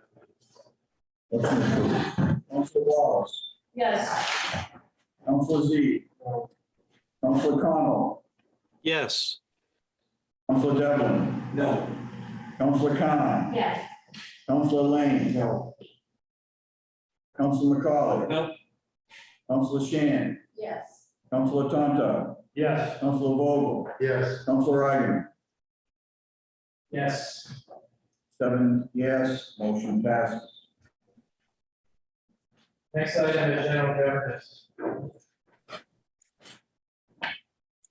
Is an application, smart communication, it's really an application. Hanukkah memorial, excuse me. There's a Jewish congregation in town, and they asked that we give them permission to place a memorial on Market Square. Usually it's about the same time as Christmas, so it coincides with the Christmas tree. The dates here are a little skewed early because of Hanukkah. So November 22nd to 12/10. Committee recommended approval to the full council Tuesday night. Motion approved. Second. Discussion. Seeing none, roll call. Councilor Wallace, Yes. Councilor Z, Yes. Councilor Connell, Yes. Councilor Devlin, Yes. Councilor Khan, Yes. Councilor Lane. Yes. Councilor McCauley. Yes. Councilor Shan, Yes. Councilor Tonto. Yes. Councilor Vogel. Councilor Reigen. Yes. Third item is a communication. This is from AP Law, who serves as city solicitor, addressed to the mayor. It has to do with upcoming negotiations, or renegotiations, between the town of West Newbury and the city of Newburyport regarding what West Newbury calls the Middle Street Bridge. We call it KP law represents both sides. So what this is a standard disclosure from an attorney, consistent with the rules of ethics for a Massachusetts attorney, informing the parties of potential conflict of interest and asking those parties to affirmatively state any potential conflict so that they can represent both parties simultaneously. In committee, we did and note that the mayor was a non-voting member for the benefit of the presence. First of all, there's ambiguity over whether the mayor is empowered to sign such a waiver unilaterally. In our code, the city council has to approve the settlement. On the other hand, the city solicitor is appointed by the mayor. On the other hand, every year the city council has to confirm the appointment of the city solicitor. So we didn't really resolve their answer on that one. The recommendation, I believe, was to receive and file, but it was important to bring this before the council and hear out any questions or concerns by members of the council. Motion to receive and file. Second. Discussion. Councilors. Yeah, so I just have a question. I do support receiving file on this because I wasn't going to support it if we were going to vote on it. It just doesn't make any sense to me. But we would have had to then fight about who would get KP Law if it was them or us. But my bigger question right now is that I would like to know, how are we going to go before we even get to the lawyers writing up the deal? How are we coming up with this deal? Because I'm going to say I regretted my vote on the MOU that I voted on because I stood up and I said, are we binding ourselves to building the bridge? I remember standing here and saying that and sort of getting a no or not. And then 2 years later, there's an expectation by the other party, perhaps, and further discussion. So I'd like to know if there's a better way that we can be involved so that what are the tenets of the deal? We're worried about the lawyers in the end. We're going to write it up, but how do we even come up with a deal? If it's solely the mayor, then so be it. But I think that, with other things, we've had success by having a more open discussion about it and where it's going to fit into capital priorities and money and all that. All right, I'll attempt to answer the questions. So first, I don't know there was never any concession committee that we have any obligation to West Newbury at all. There's no such concession. And for example, in asking the mayor whether she thought there was an actual conflict of interest, KP Law representing both sides. We did not concede at that point. KP Law is not saying we had any obligation to negotiate actually. It was always subject to appropriation. And when it comes to a contract, it takes two to tango. One party can believe whatever they want. There has to be a meeting of minds by both parties. There wasn't. Second, if there is a conflict, then the mayor made clear that KP Law would have to withdraw. So they say something comes up and KP Law is being asked for opinions from two clients, can't reconcile the they're wrong. Said or worse. Usually the best way is that they don't represent either party. Two lawyers. Who's negotiating? Well, the mayor is. And I think that was also true previously with the deal that came before us. But it is subject to our appropriation. And I haven't had any indication from the mayor that she's going to do this negotiation and not involve us again. Right now, the status quo is we have no obligations left. So if they want something different, they can come back here, is my understanding. Yeah, just to shed some light on, there are waivable conflicts under the rules of ethics that both sides say we waive our conflicts and we can represent both of us. Even in that scenario, you have to have full disclosure, and at the end, you have to say if there's any actual conflict that comes up, we have to notify both sides, and then we have to withdraw. A dispute over a contract term would be an actual conflict where KP Law could not represent either one of us. Other questions? I just want to make sure everyone understands.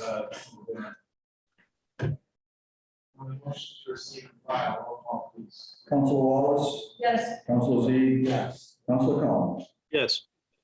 Council Devlin. Yes. Council Khan. Yes. Council Lane. Yes. Council McCauley. Yes. Council Shan. Yes. Council Tontar. Yes. Council Vogel. Yes. Council Ivan. Thank you. Yes, thank you. Last item in the general government I'll report out is an ordinance which I sponsored, but I won't make a motion. It's the abolition of the civic commission under section 12-140. I hope the whereas clauses in the packet were clear about the history, but very briefly, there was a time when the fate of the firehouse theater was unknown. The decommissioned as the central fire station. There was state money available to help rehabilitate it. It was tied to legislation which talked about civic possession authorities.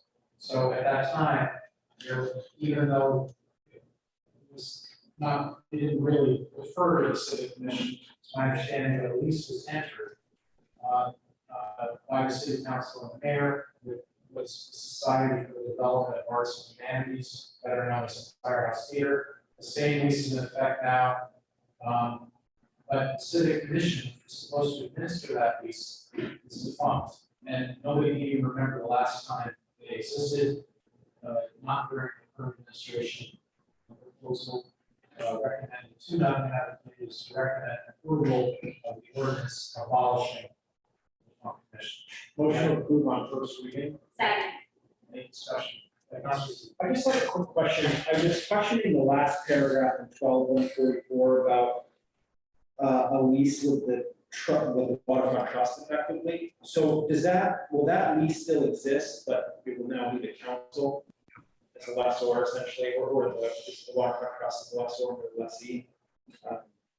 It's a 5,000 square feet on a sketch plan filed with the city clerk. I just want to know, so basically the civic commission is going away and the council is going to become, it inherits all of the rights, responsibilities, powers. Right, but if there's no other, my understanding is that under state law, if municipal property is not, it all comes through the city council as a clearinghouse. We can then send it out in custody and control to the department. But because the civic commission is being abolished, it's going to come back to city council.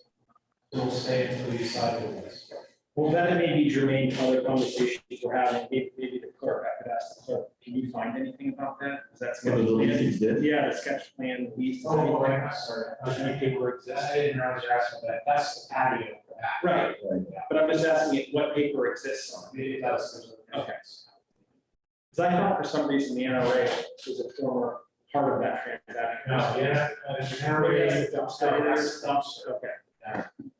All right, I'm all set. Thank you. Roll call. Roll call on approving ordinance 95, first reading. We have a motion to approve on floor. Approve first and second. Council Wallace. Yes. Council Z. Yes. Council O'Connell. Yes. Council Devlin. Yes. Council Khan. Yes. Council Lane. Yes. Council McCauley. Yes. Council Shan. Yes. Council Tontar. Yes. Council Vogel. Council Ivan. Yes. General government, thank you. License and permits? Nothing to report out except for just a brief summary on the short-term rental units. We had a good meeting. We hashed out a lot of the language between Council Carpenter and myself, Council Lane and Council McCauley. We had one barrier left in that we need to consult KP Law about a standard review for the license commission, and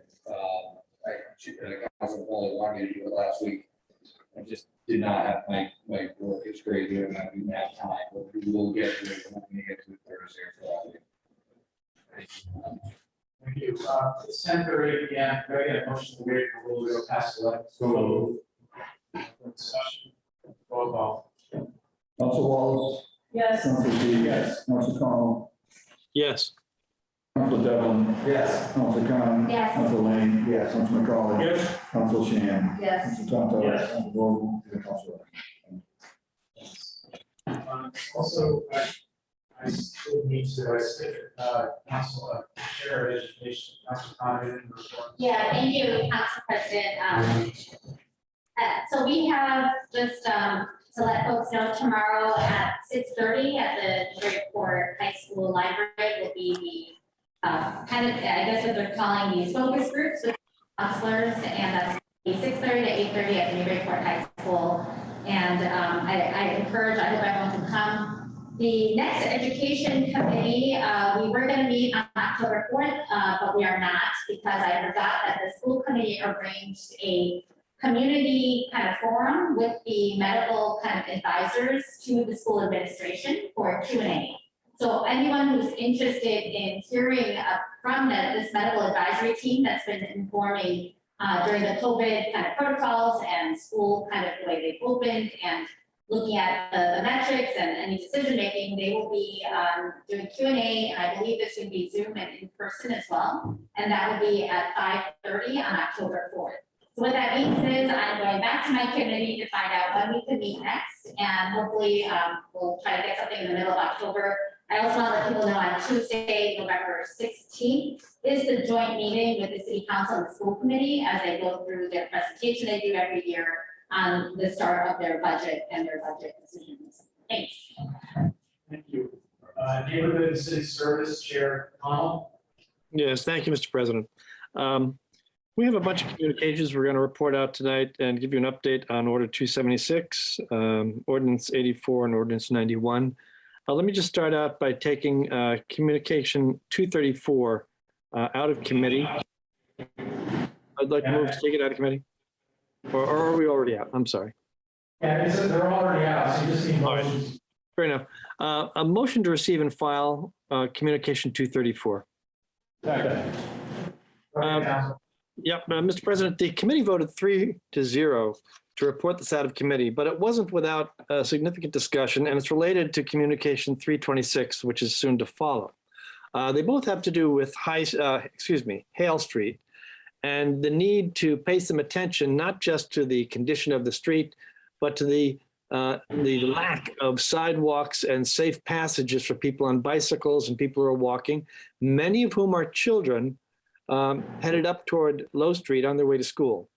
And I believe Councilor McCauley is prepared tonight to speak to a memo that he's developed on behalf of the committee that speaks to some of these issues, and I'd like to pass the ball to him at this time.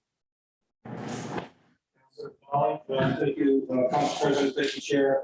We would, as a recommendation to receive and file, there's a memo that you have in front of you, which basically is we reviewed 234 and 326, taking public testimony. What we're asking the DPS director to do is to give priority in their administration, to give priority status to the existing conditions and right-of-way survey, the engineering study that was funded with fiscal 22 CNP budget funds to move that up. We think that's important, so baseline, and therefore we'll at least be able to begin the discussions about how to address the needs there. Thank you. And we're asking the clerk to send this memo with approval. Yeah. Maybe a motion to start the clerk to send the memo SG. Second. Any more discussion on the letter? Roll call. Council Wallace, Yes. Council Z, Council Connell, Yes. Council Devlin. Yes. Council Khan. Yes. Council Lane. Yes. Council McCauley. Yes. Council Shan. Council Tonto. Yes. Council Vogel. Council. Councilor Deeds, I originally wondered if we could add Communication 326 to receive file. It sounds like they go together. Is that correct? Or do they, are they separate? It does. Mr. President, I can't hear what you're saying. It's, do you want to bring out, I'm sorry, do you want to receive and file Communication 326 as well? The Hale Street. I was going to do them independently, but we can do them all together. It doesn't really matter, whatever your preference is. They're both receive and file, 3-0 votes in committee. Yes, I'd like to take this together. That's friendly. Second takes the friendly. Absolutely, yes. Further discussion on receiving and filing Communication 234 to 326. Roll call. Council Wallace. Yes. Council Z. Yes. Council Connell. Yes. Devlin. Council Khan. Yes. Council Lane. Council McCauley. Yes. Council Shan. Council Tonto. Yes. Council Vogel. Council Wright. Yes. Okay, go ahead, Councilor. I'd like to move to receive and file Communication 285. Go ahead. Yeah, the committee voted 3-0 to receive and file this item. It was really a memo from the Ward 4 Council regarding outstanding issues. I believe she has some revised thoughts that she'd like to share with the committee at this, to the council at this time. Councilor Wallace? Thank you, Council President and Chair. Just really quickly, this is kind of a punch list of the numerous construction projects that were and still are going on in Ward 4. But I do want to thank DPS for completing many of them. Merrimack Street, almost there, we're finishing the striping. Columbus Ave is under construction now. One item that's on there that I still would like to address, and it's part of an ordinance revision that's in committee right now, is the need to have a public kind of vetting of the 5-year pavement management plan. I feel like that's an issue I get a lot of questions on. Councils have seen it, but I still feel like the public should see the full report.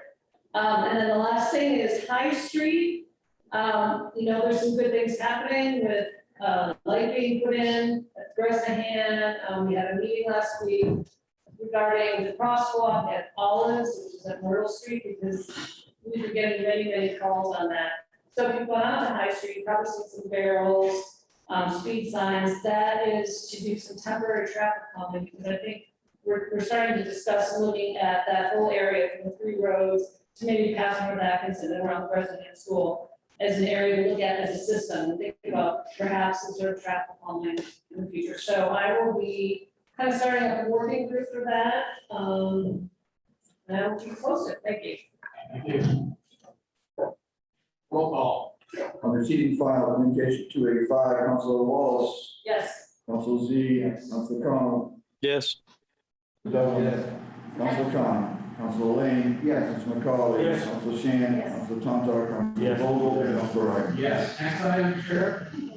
Yes, motion to receive and file communication 299, the Phillips Drive letter. Ed? Yeah, Mr. President, the Phillips Drive project is finally blessedly underway. It's got some momentum. This letter has been in committee for a while. We kept it in committee intentionally so as to remind ourselves that this is still an issue, and we had to wait until we felt comfortable responding to the residents with some actual shovels in the ground, as they like to say, as opposed to just jawboning things. So we felt that having served that purpose of keeping it front of mind, we could receive and file this particular item tonight. Councilor Lane? I'd ask you to stay in committee until the work is completed. And I know the neighborhood feels the same way. It is a placeholder, and it's not a done deal yet. So until the shovels are in the ground, I'd ask you to stay in committee. Does the moving parties want to withdraw the motion, or you want to have a whole vote on this? If I might respond, Mr. President, I think, I have no objection to keeping it in committee, but how long do we expect to do that? I mean, it has served its purpose, and that's reminded us of our responsibility to attend to the needs of that neighborhood, and it's moving along. So I think, frankly, I think it's served its purpose, but if the Ward 6 councilor wishes to have us keep it in committee, I don't think the members would object. I'd let them speak for themselves, however. I'm assuming that's a withdrawal. I'll withdraw my second motion to refer back to neighborhood and city services. Second. Okay, there is a motion now to refer back to neighborhood city service. Any discussion? Second. Roll call. A motion to refer back, Councilor Wallace. Yes. Councilor Z, yes. Councilor Connell, Yes. Councilor Devlin, Councilor Khan, Councilor Lane, yes, Councilor McCauley. No. Councilor Shan. Yes. Councilor Tontar, Councilor Vogel, Councilor Wright. Yes. Next item, Chair Connell. Mr. President, we are going to report communication 337 from the Central Congregational Church regarding crosswalk painting. We voted actually to approve that with conditions 3-0. However, since that vote, the council president has suggested an order is an appropriate way to proceed. We do need, and I agreed with the council president, that we need something that is orderly, which means an order from the council So we have a process to go forward if proposals like this come to us in the future. So my preference is to hold this in committee, and that's my intention tonight, without prejudice, pending the review of the order that the council president is developing for this purpose. Yeah, that's a motion to refer back. Can I get a second? Second. Okay, discussion. The other order is in, so, right? I saw it, so like, so why don't we receive and file this one, and we continue the other one to a date certain, our next council meeting. We've already received the new order, Mr. Chair, we have it, so I think we're safe to receive and file this, and we will vote on the substance in our next. Yeah, I've not seen the draft of it. I don't have any objection to doing, if that's the way you want to go. But I think quite frankly, there's some confusion out there among the congregation about where we're going. And I thought if we kept them both, it might add to that confusion. I'd rather dispose of the communication and take the order up in its due course. Okay, I'm going to take that as a withdrawal. Then, because, That is not a withdrawal. you want to keep the communication in committee. Keep the communication in committee, or table it for, not table it, continue it for our next meeting. The order has already been continued. It's on our agenda for next meeting. It is. I'm sorry, Mr. President, I couldn't understand what you're saying. Order 286 came into the packet tonight. It is the order that granted. Yeah, the order is on our agenda for next meeting. It's just that we can't vote on it tonight because we need an emergency. It's not an emergency, that's all. But it is on the agenda. Gotcha. October 12th. So the question is, what do you want with the letter? With the letter, what do you want to do with the letter? Let's keep it in committee. I'll agree with Councilor Zede. Yeah. Okay, all right. Okay. Roll call is even. You got it. Councilor Wallace. Yes. Councilor Z. Councilor Connell. Yes. Councilor Devlin. Councilor Khan. Councilor Lane. Yes. Councilor McCauley. Yes. Councilor Shan. Yes. Councilor Tontar. Councilor Vogel. And Councilor Wright. Yes, that's right, I'm sure. Yeah, we have, let's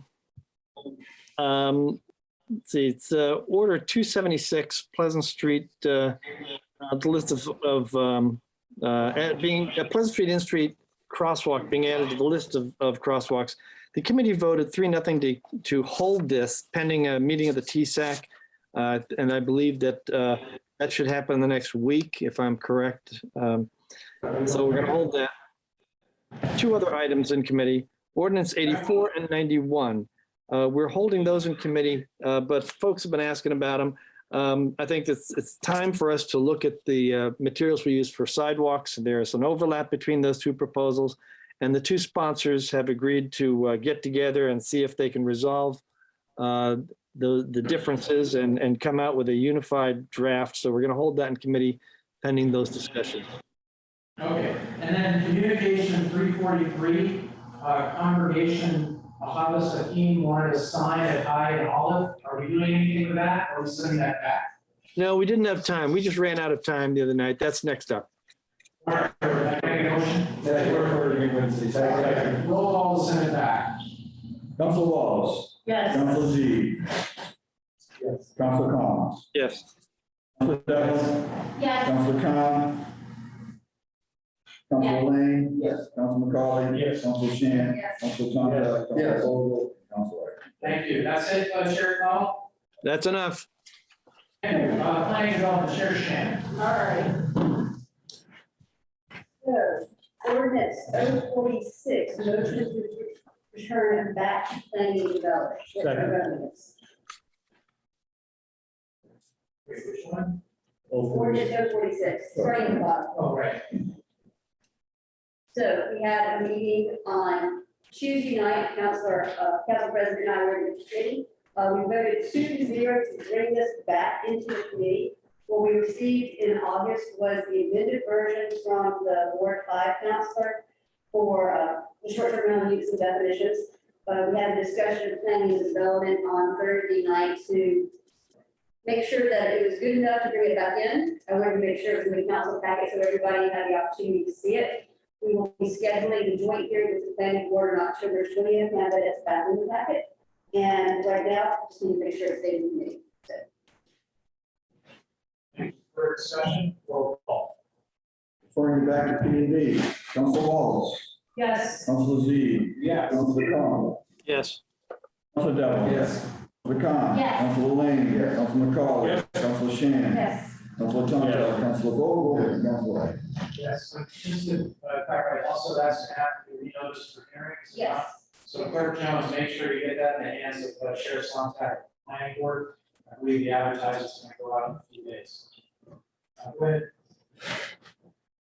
All right, ordinance 083, motion to receive and file. This is a request of Councilor Connell, the sponsor. We did have this in joint hearing with the Planning and Development Board, unanimously voted down by the Planning Board and the Planning and Development Committee, but at the request of Councilor Connell, we have received and filed. So I will defer to Clerk Jones if that's appropriate, or we can just take a vote and vote it down. Oh, you can do either way. I mean, Versus the sponsor. I do think, well, look, there's a motion is to receive and file. So we'll just debate it like any motion. Councilor, just speak on this motion, to receive and file. Councilor Paul. This is no disrespect to the idea of receiving and filing this, but I think the residents deserve a vote up or down. There's a lot of anxiety created by this. We determined through some healthy debate and discovery that this wasn't the place, this wasn't the technology, this wasn't the time. So I would appreciate if we could actually take a vote on this. Other councilors. Some councilors who aren't, zoning nerds, that when you have a zoning amendment and it fails, it cannot come back for 2 years. So if you receive and file it, that won't happen, it'll come back tomorrow. So just be aware of that legal practice. Anyone else on the motion to receive and file? Can I just clarification on the second, is that?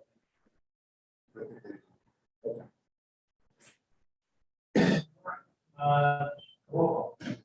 Motion to receive and file. Council Wallace. Sorry, point of order, were you making a motion? He did not. He was speaking in opposition to the motion, he can't speak. Okay, so the vote is, To receive and file ordinance. Ordinance 18. Yes. You receive and file, it will not be voted down, it will come back. And gotcha, okay, so no. Council Z. Council Connell. Yes. Council Devlin. No. Council Khan. Yes. Council Lane. No. Council McCollum. No. Council Shan. No. Councilor Tonto. No. Council Vogel. No. Council Ryder. No. Is there an alternative motion? Motion to deny. Sorry. Okay, second, second. Second. Okay, any discussion on the motion? Roll call. Motion approved. Motion approved, the green card amendment. Council Wallace. No. Council Z. No. Council Connell. No. Council Devlin. No. Council Khan. No. Council Lane. No. Council McCollum. No. Council Shan. Yeah. Council Tonto. No. No. Council Vogel says no, and Council Ryder says no. 1 yes, 10 no. No, actually, Councilor Connell voted no as well. Is there a yes? It's 11-0. Oh, I'm sorry, you said yes. No. No? She is. No, she said no. No. All right. Very much. Zero yes, 11 no. 0 yes, 11 no. Councilor Shan. All right. Order 279, motion to approve authorization for generated management. All right, so this was requested by Attorney Eisen. It's nothing new. We accepted the land from the NRA already. This request came from the clerk of the land court who needed us to have a vote by the city council to have a certificate of transfer of land. I do at the end of the section of documentation, you see the lands we received, they're listed there. This is just a formality from the land court clerk. So we voted 2-0, you need to approve this. Any other discussion? Roll call. The second was. I second it. Thank you. Sure. Okay. Council Wallace, Yes. Council Z, Yes. Council Connell, Yes. Council Devlin, Council Khan. Yes. Council Lane. Yes. Council McCauley. Yes. Council Shan. Yes. Council Tonto. Council Vogel. Council Wright. Yes. All right, next up, Order 278, motion to approve acceptance of Colby Farm parcel C. All right, so this, if folks remember, back in 2018, the planning board approved the Colby Farm Lane residential overlay district. As part of the findings from that plan, we were supposed to receive parcel C. Also, part of that plan was the city council did vote in 2018 to allocate $200,000 for lot 6 and 7 for CPA funds. That was approved back then. As part of the findings, once the third house was sold, they were supposed to deed us the property, parcel C. That's what we're looking at here. What we did amend in committee was to make sure that folks appreciated there was be no monies or other considerations paid to the grant for. You'll notice that in the amended version in your packet. Hopefully everybody got that. So with that being said, I think another item that's been brought up is the $30,000 that we did receive last week from the developer. Part of the sales and purchase and sales agreement of parcel 6 and 7, we were supposed to receive a building. And part of that, page 6 in that purchase and sales agreement, we were supposed to get a structure. That turned into not having, but it was decided to have $60,000 payment in lieu. The first $30,000 paid in last week. I know Council President is contacting KP Law to see what the appropriate way that is to come into the city coffers, so it should come in through planning and development, budget and finance or not. That's to be decided with KP Law. But regardless, this particular ordinance is to receive the land parcel. The 9.36 acres. For that, just point of clarification. So, record report contacted me today to remind me that the actual need states nominal consideration of $1. So just be aware of that. It's so a hold up. I think you were first. Yeah, I'm just curious about the fact that the property must be kept free of permanent structures. What's the definition of a permanent structure? You have a playground there, you have a dog park there, you have playing field. So I know the external permanent structures, but part of the overlay district was that 8% of the property had been relocated to open space. So open space has to be main open space. Can't say that there's going to be a permanent structure, that's why we didn't put the building there for the parks, but that's part of the findings from. Go ahead. If I could. Councilor Lane. Yeah, so isn't this a buying city land already? This is about the land that we're getting behind it too. So if this was landed into a deed with something like Parks Department find a home there, youth services find a home there. So, sorry, part of the overlay district requirements and the findings, because of the specific overlay district, they got density allowances for the houses they built there. But as part of that, they had to allocate 80% of that land they sold as open space, which is why we're getting this as part of the findings from the planning board. Just a couple things. One is, you know, I want us to try and help answer that too. I mean, this state's Article 97 protection, so I see a lot of parallels to some of the discussions out on the waterfront. You know, parking is okay on Article 97, but you're not going to build a building there, right, for any purpose. But my bigger concern is, and this is my path to how I can vote yes on this, because this is a tough one. Of course, I want to accept this, but that whole thing about the park shed, to me, I learned a lot, and I had CC'd the chair just so she was aware of that. But let me tell you how I understand. I went back to some of the planning board minutes from 2019, and in their discussions, they had agreed the developer was going to build a shed for the parks department on the compost area, you know, in the recycling area. I always thought shed meant shed. I thought a 10 by 15 type structure. Turns out it was supposed to be a 5,000 square foot building. Butler building, whatever you want to call it. It was a concrete pad. It was supposed to be 50 by 100, 5,000 square feet. And that goes back to planning board minutes. And then we have a copy of a signed purchase and sale where the developer agreed to build this building. Now, the city did have an obligation to prep the concrete pad at our expense. And then somehow, and this is where my gray area is, that morphed into $60,000 instead of what I now am uncomfortable calling a shed. It's really a building. Amazingly, the building at 57 Low Street is about 5,000 square feet. So talk about a huge miss. I'm trying to understand, and I did communicate with the planning director, and the response I think generally was the mayor may have negotiated both of these deals. But we spent a lot of time, and we have spent a lot of time on where Parks is going to keep their stuff. So I'm at a real loss why we gave up this opportunity. That's A. And then B, why did we give it up? Where did $60,000 come from? Where did that number come from? Because I also saw something that was like a mock-up maybe of what the building could have been, the retail, and it was like $80 million for that.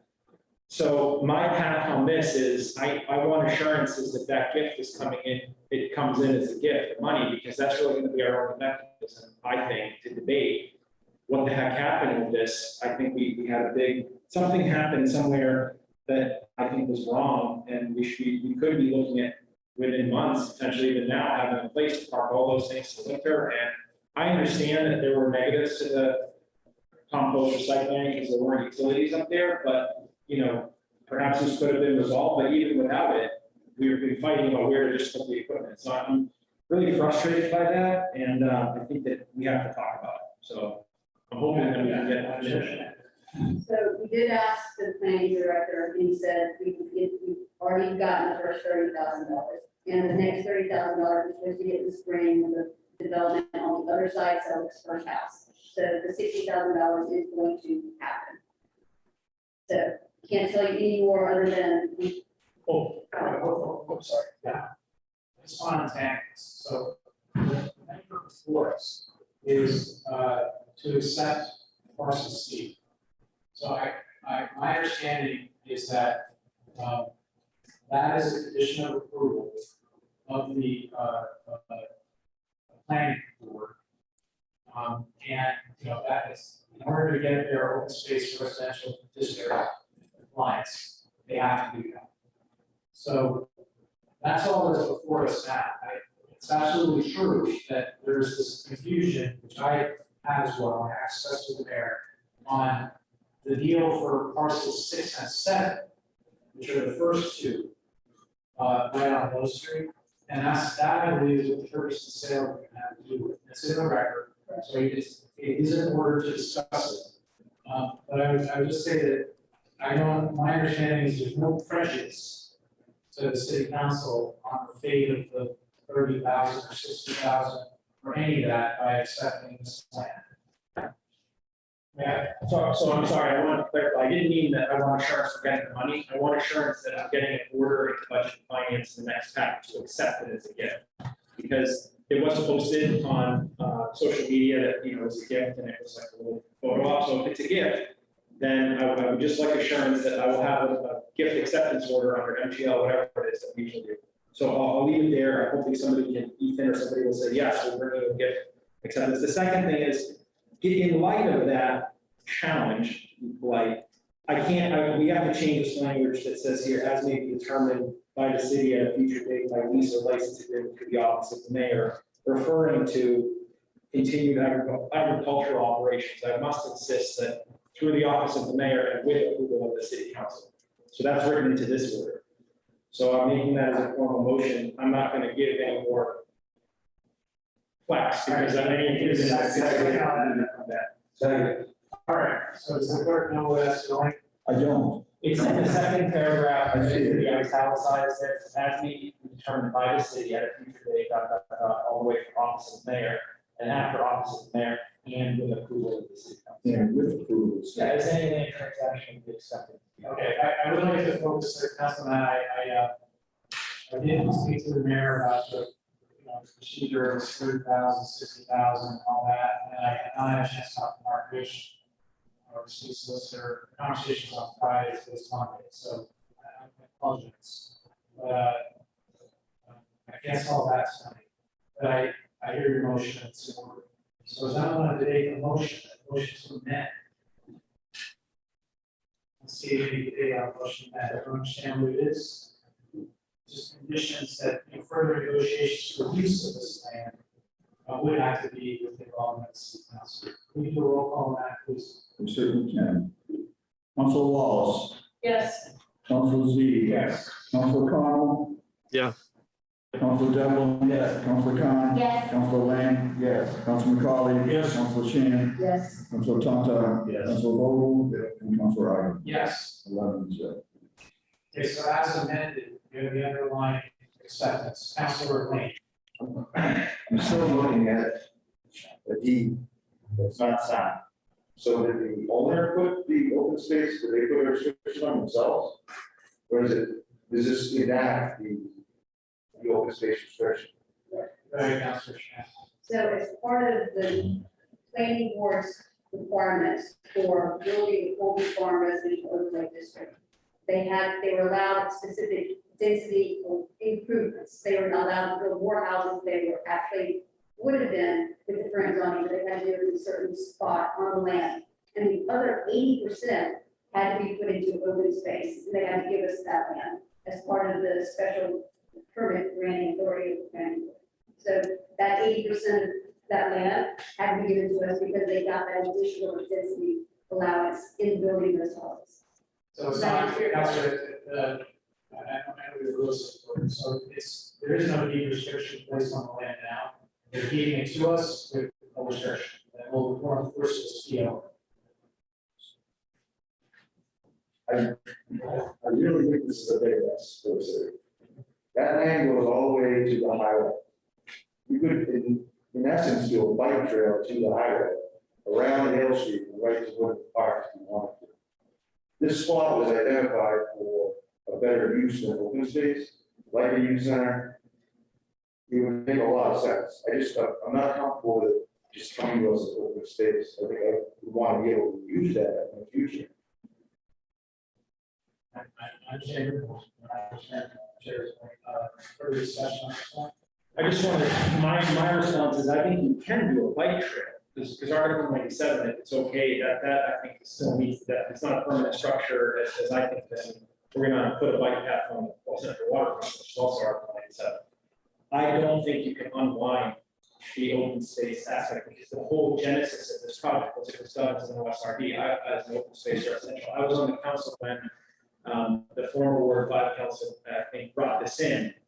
This was the quid pro quo. The quid pro quo was you can build more, we get open space. And so, yes, I think you could argue we did it to ourselves, but the problem is that clock goes back like 5 years, 4 years. So I don't know that the developer, for example, would have agreed if we said we were going to build over there. The OSRD, the whole concept behind it is allowing more density in the narrows area in exchange for open space. So this is just enacting something that the ball has already been rolling. I'm just telling you my impression. And I also want to say that the conservation restriction will be held, I think, by the Conservation Commission, if I understand correctly. So it's actually us enforcing it against ourselves in a sense, but you have a Concom to convince too that their interest is now going to be abrogated or taken on their side. Just telling you my perspective on it. Right? Councilor Thompson. So I guess what we need is definition of open space. And the city has an open space plan that includes parks, right? So is there any discussion in committee as to the definition of open space? I don't mean to step on the chair, but I want to be helpful. This is actually falling behind the zoning code. I think that's what, it's a little unclear. We talk about the OSRD, we're just using a shorthand. Remember that we amended our zoning map to allow an open space residential district at this particular location. So what you can, no matter what we do as far as city council administering property, the zoning already says what open space is and isn't. So that's where you'll find the definition. It says in our code what open space means. I can say, and we have a direct report, and I can call on and then, yeah, here it is. Tell us what that definition is, but basically it's direct report, are you there? Thank you. Can you hear me? Yeah. Oh, yeah. Thank you. I would agree with the council president. We're really past the decision of whether that land could be used for any other municipal purpose. Fortunately or unfortunately, depending on how you're looking at it, the whole idea here was to preserve open space. So there's several different layers of protection there. And the conservation restriction and the transfer to the city is a requirement of that board approval, as the council president noted, out of the zoning ordinance. Thank you. Any other questions for the director while we have him on the line? We all set? Yeah, absolutely. It's not so much a question, this is a bad decision. This is a bad decision. I mean, we have this resource of land, and we fight over parcels and we'll come out. We're doing this to ourselves on purpose, like, where is it now? I mean, I don't know, there's not much more I can say other than this is awful decision. Okay. Other councilors, so the motion is to approve as amended, the approval is to accept the plan. Councilor Connell has hand up. Mr. President, only that it's past 11 o'clock. I think we need a motion to extend the meeting. No, we did that. Yes, we did that. Couldn't hear it. Okay, thank you. Sorry about that. Okay, Councilor Thompson. Yes, I apologize. Can I ask a question of planning director? Yeah. So under the definition of open space, I'm going to be real specific here. Could you have a pickleball court? I guess the short answer is no. We're really talking about, I think Councilor Shan mentioned this, but passive open space. So you could have a walking trail, perhaps a bridge or path constructed with Conservation Commission approval, but you really couldn't have those active recreational fields and things like that, or a municipal complex of any kind. Follow-up question. How difficult would it be to change that? I would have to defer to legal counsel, but it would be particularly involved. And I'd have to say, this is not my area of expertise, but I think you'd have to essentially condemn a portion of the original approvals. You might have an effect on the property values of the homes that have just been bought there, the way that the permits are all tied together. So that would require some unraveling, and I'd have to defer to KP Law on particulars. I think too, with Article 97, you'd have to go to the state legislature and ask them to unwind the park protections. My recollection was maybe a supermajority in both. I can't remember, something like that. But I remember to undo Article 97, it's a vote of the state legislature. Too. So in addition to all the local. Councilor Wallace.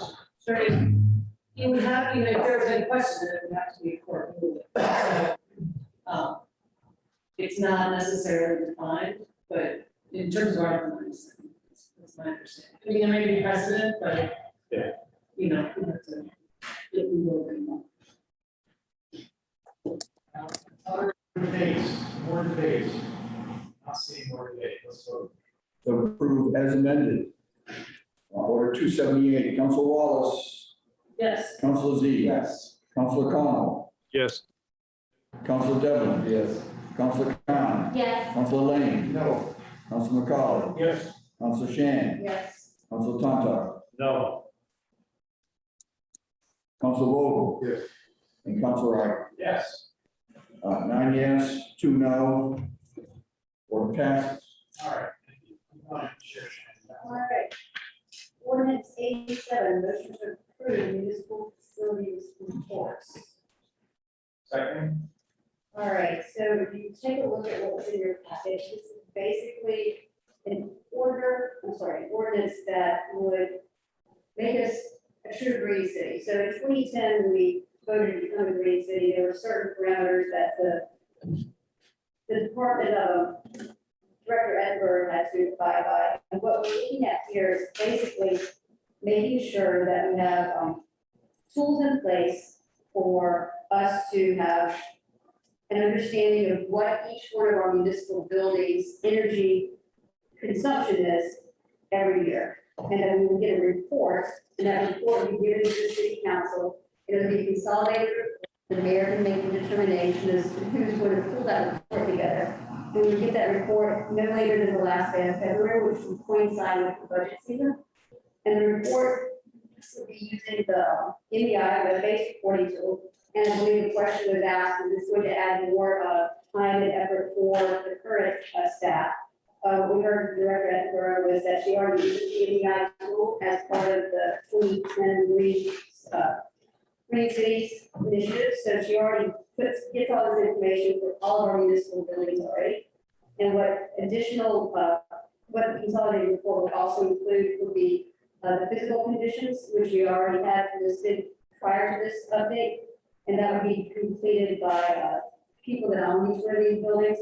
And she would work with the folks on what that consolidated report would look like. And last but not least, we also had input from the disability chair on making sure that Massachusetts architectural access board regulations are also included. Because not only are we a green city or this ordinance, but also make sure that we're abiding by the MAP regulations as well. And then the 4 metrics at the bottom are what we'll be getting our measurement on, which are the total greenhouse emissions in metric tons. The second one is, energy use intensity. Third one is our water usage, and fourth one is an estimated total waste in short tons. We had good comments from the EAC on this, in approving this, and Director Edinburgh also agreed with this communication tool. It'll be good for the council to start getting this type of report each year on our buildings. So the committee voted 2-0 to approve this. Other councilors? Roll call first reading, ordinance 87. Council Wallace.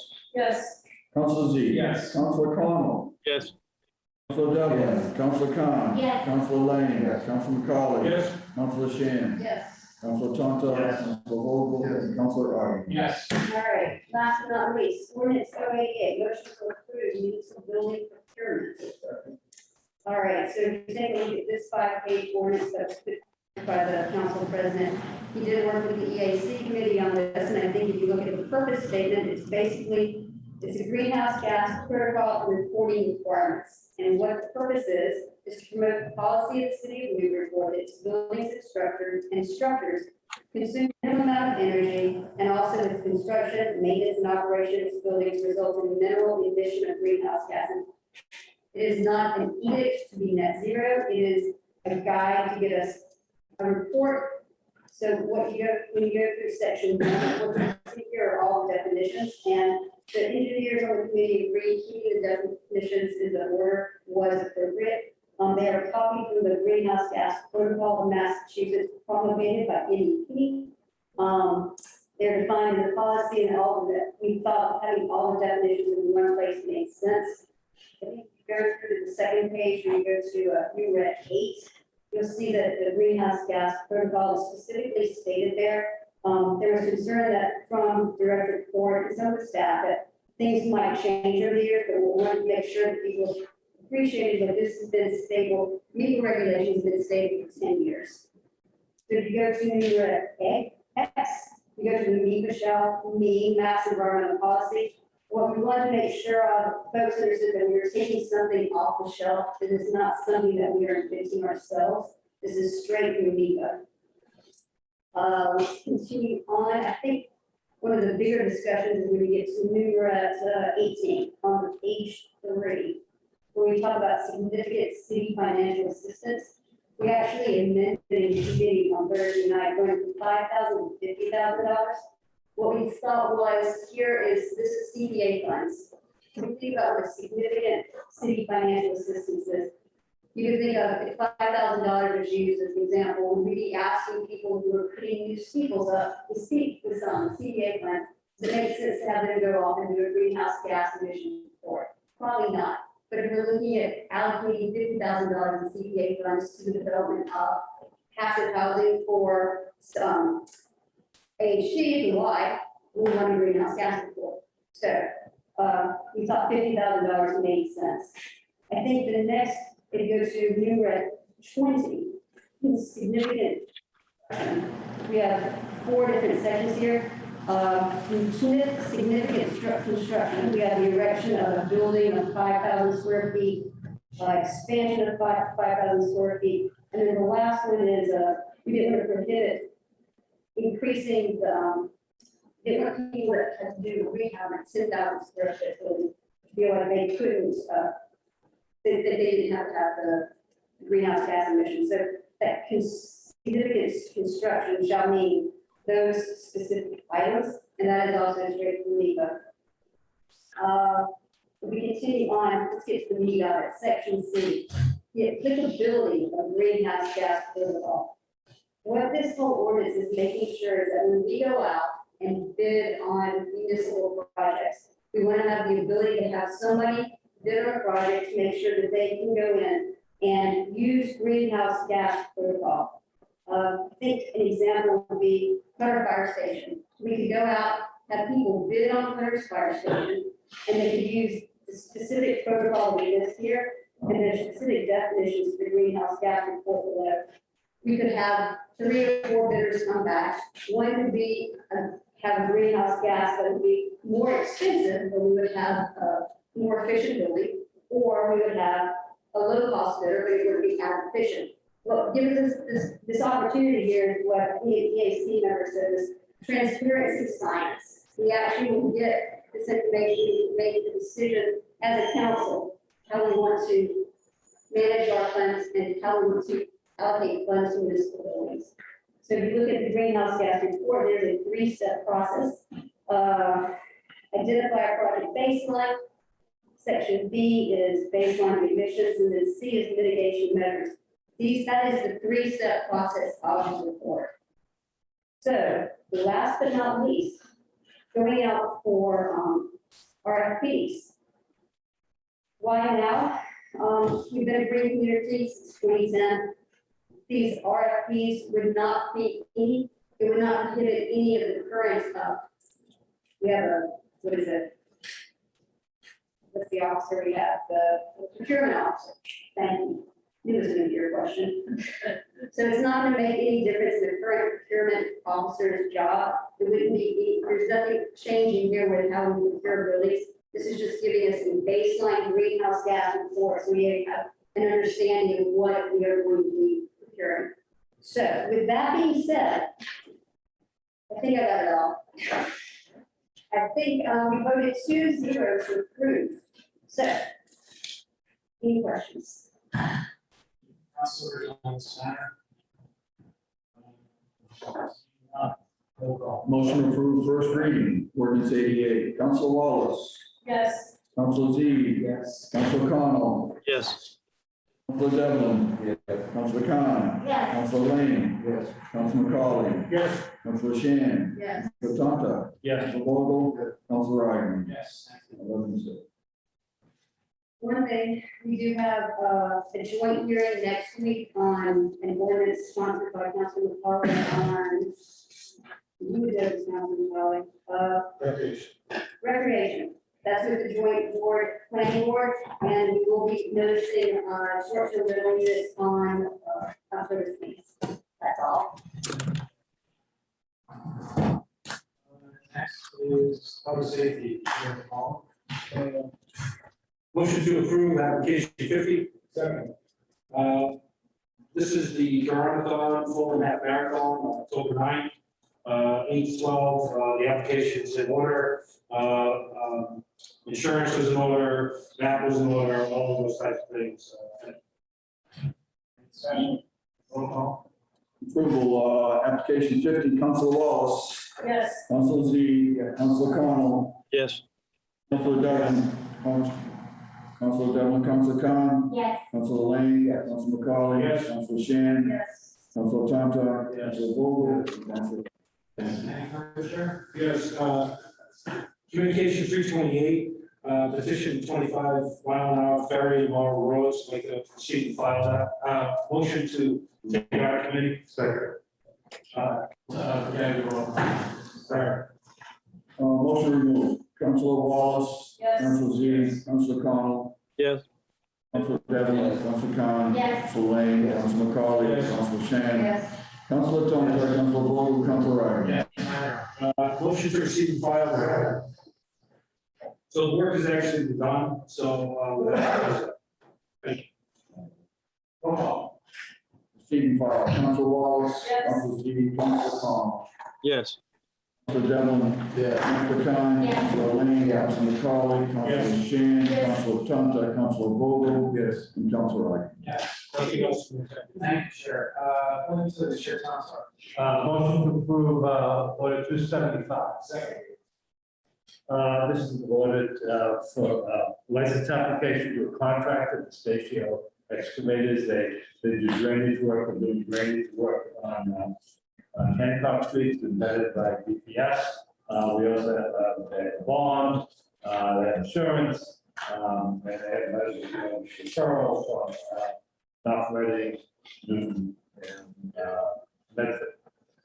We both please now recommend. Okay, Councilor, don't wave your hand up. Sorry, you want to speak? Okay. Roll call. Council Wallace. Yes. Council Z. Yes. Council Connell. Yes. Council Devlin. Council Khan. Yes. Council Lane. Council McCauley. Yes. Council Shan. Yes. Council Tonto. Yes. Council Vogel. Council Ryder. Yes, anything further, Chair? I am done. Chair Vogel, anything to move? No. Good order, motion to adjourn. Second. Roll call. Ryder. Council Wallace. Yes. Council Z. Council Connell. Yes. Council Devlin. Yeah. Council Khan. Yes. Council Lane. Council McCauley. Yes. Council Shan. Council Tonto. Council Vogel. Council Ryder. Yes, thank you very much. Good night.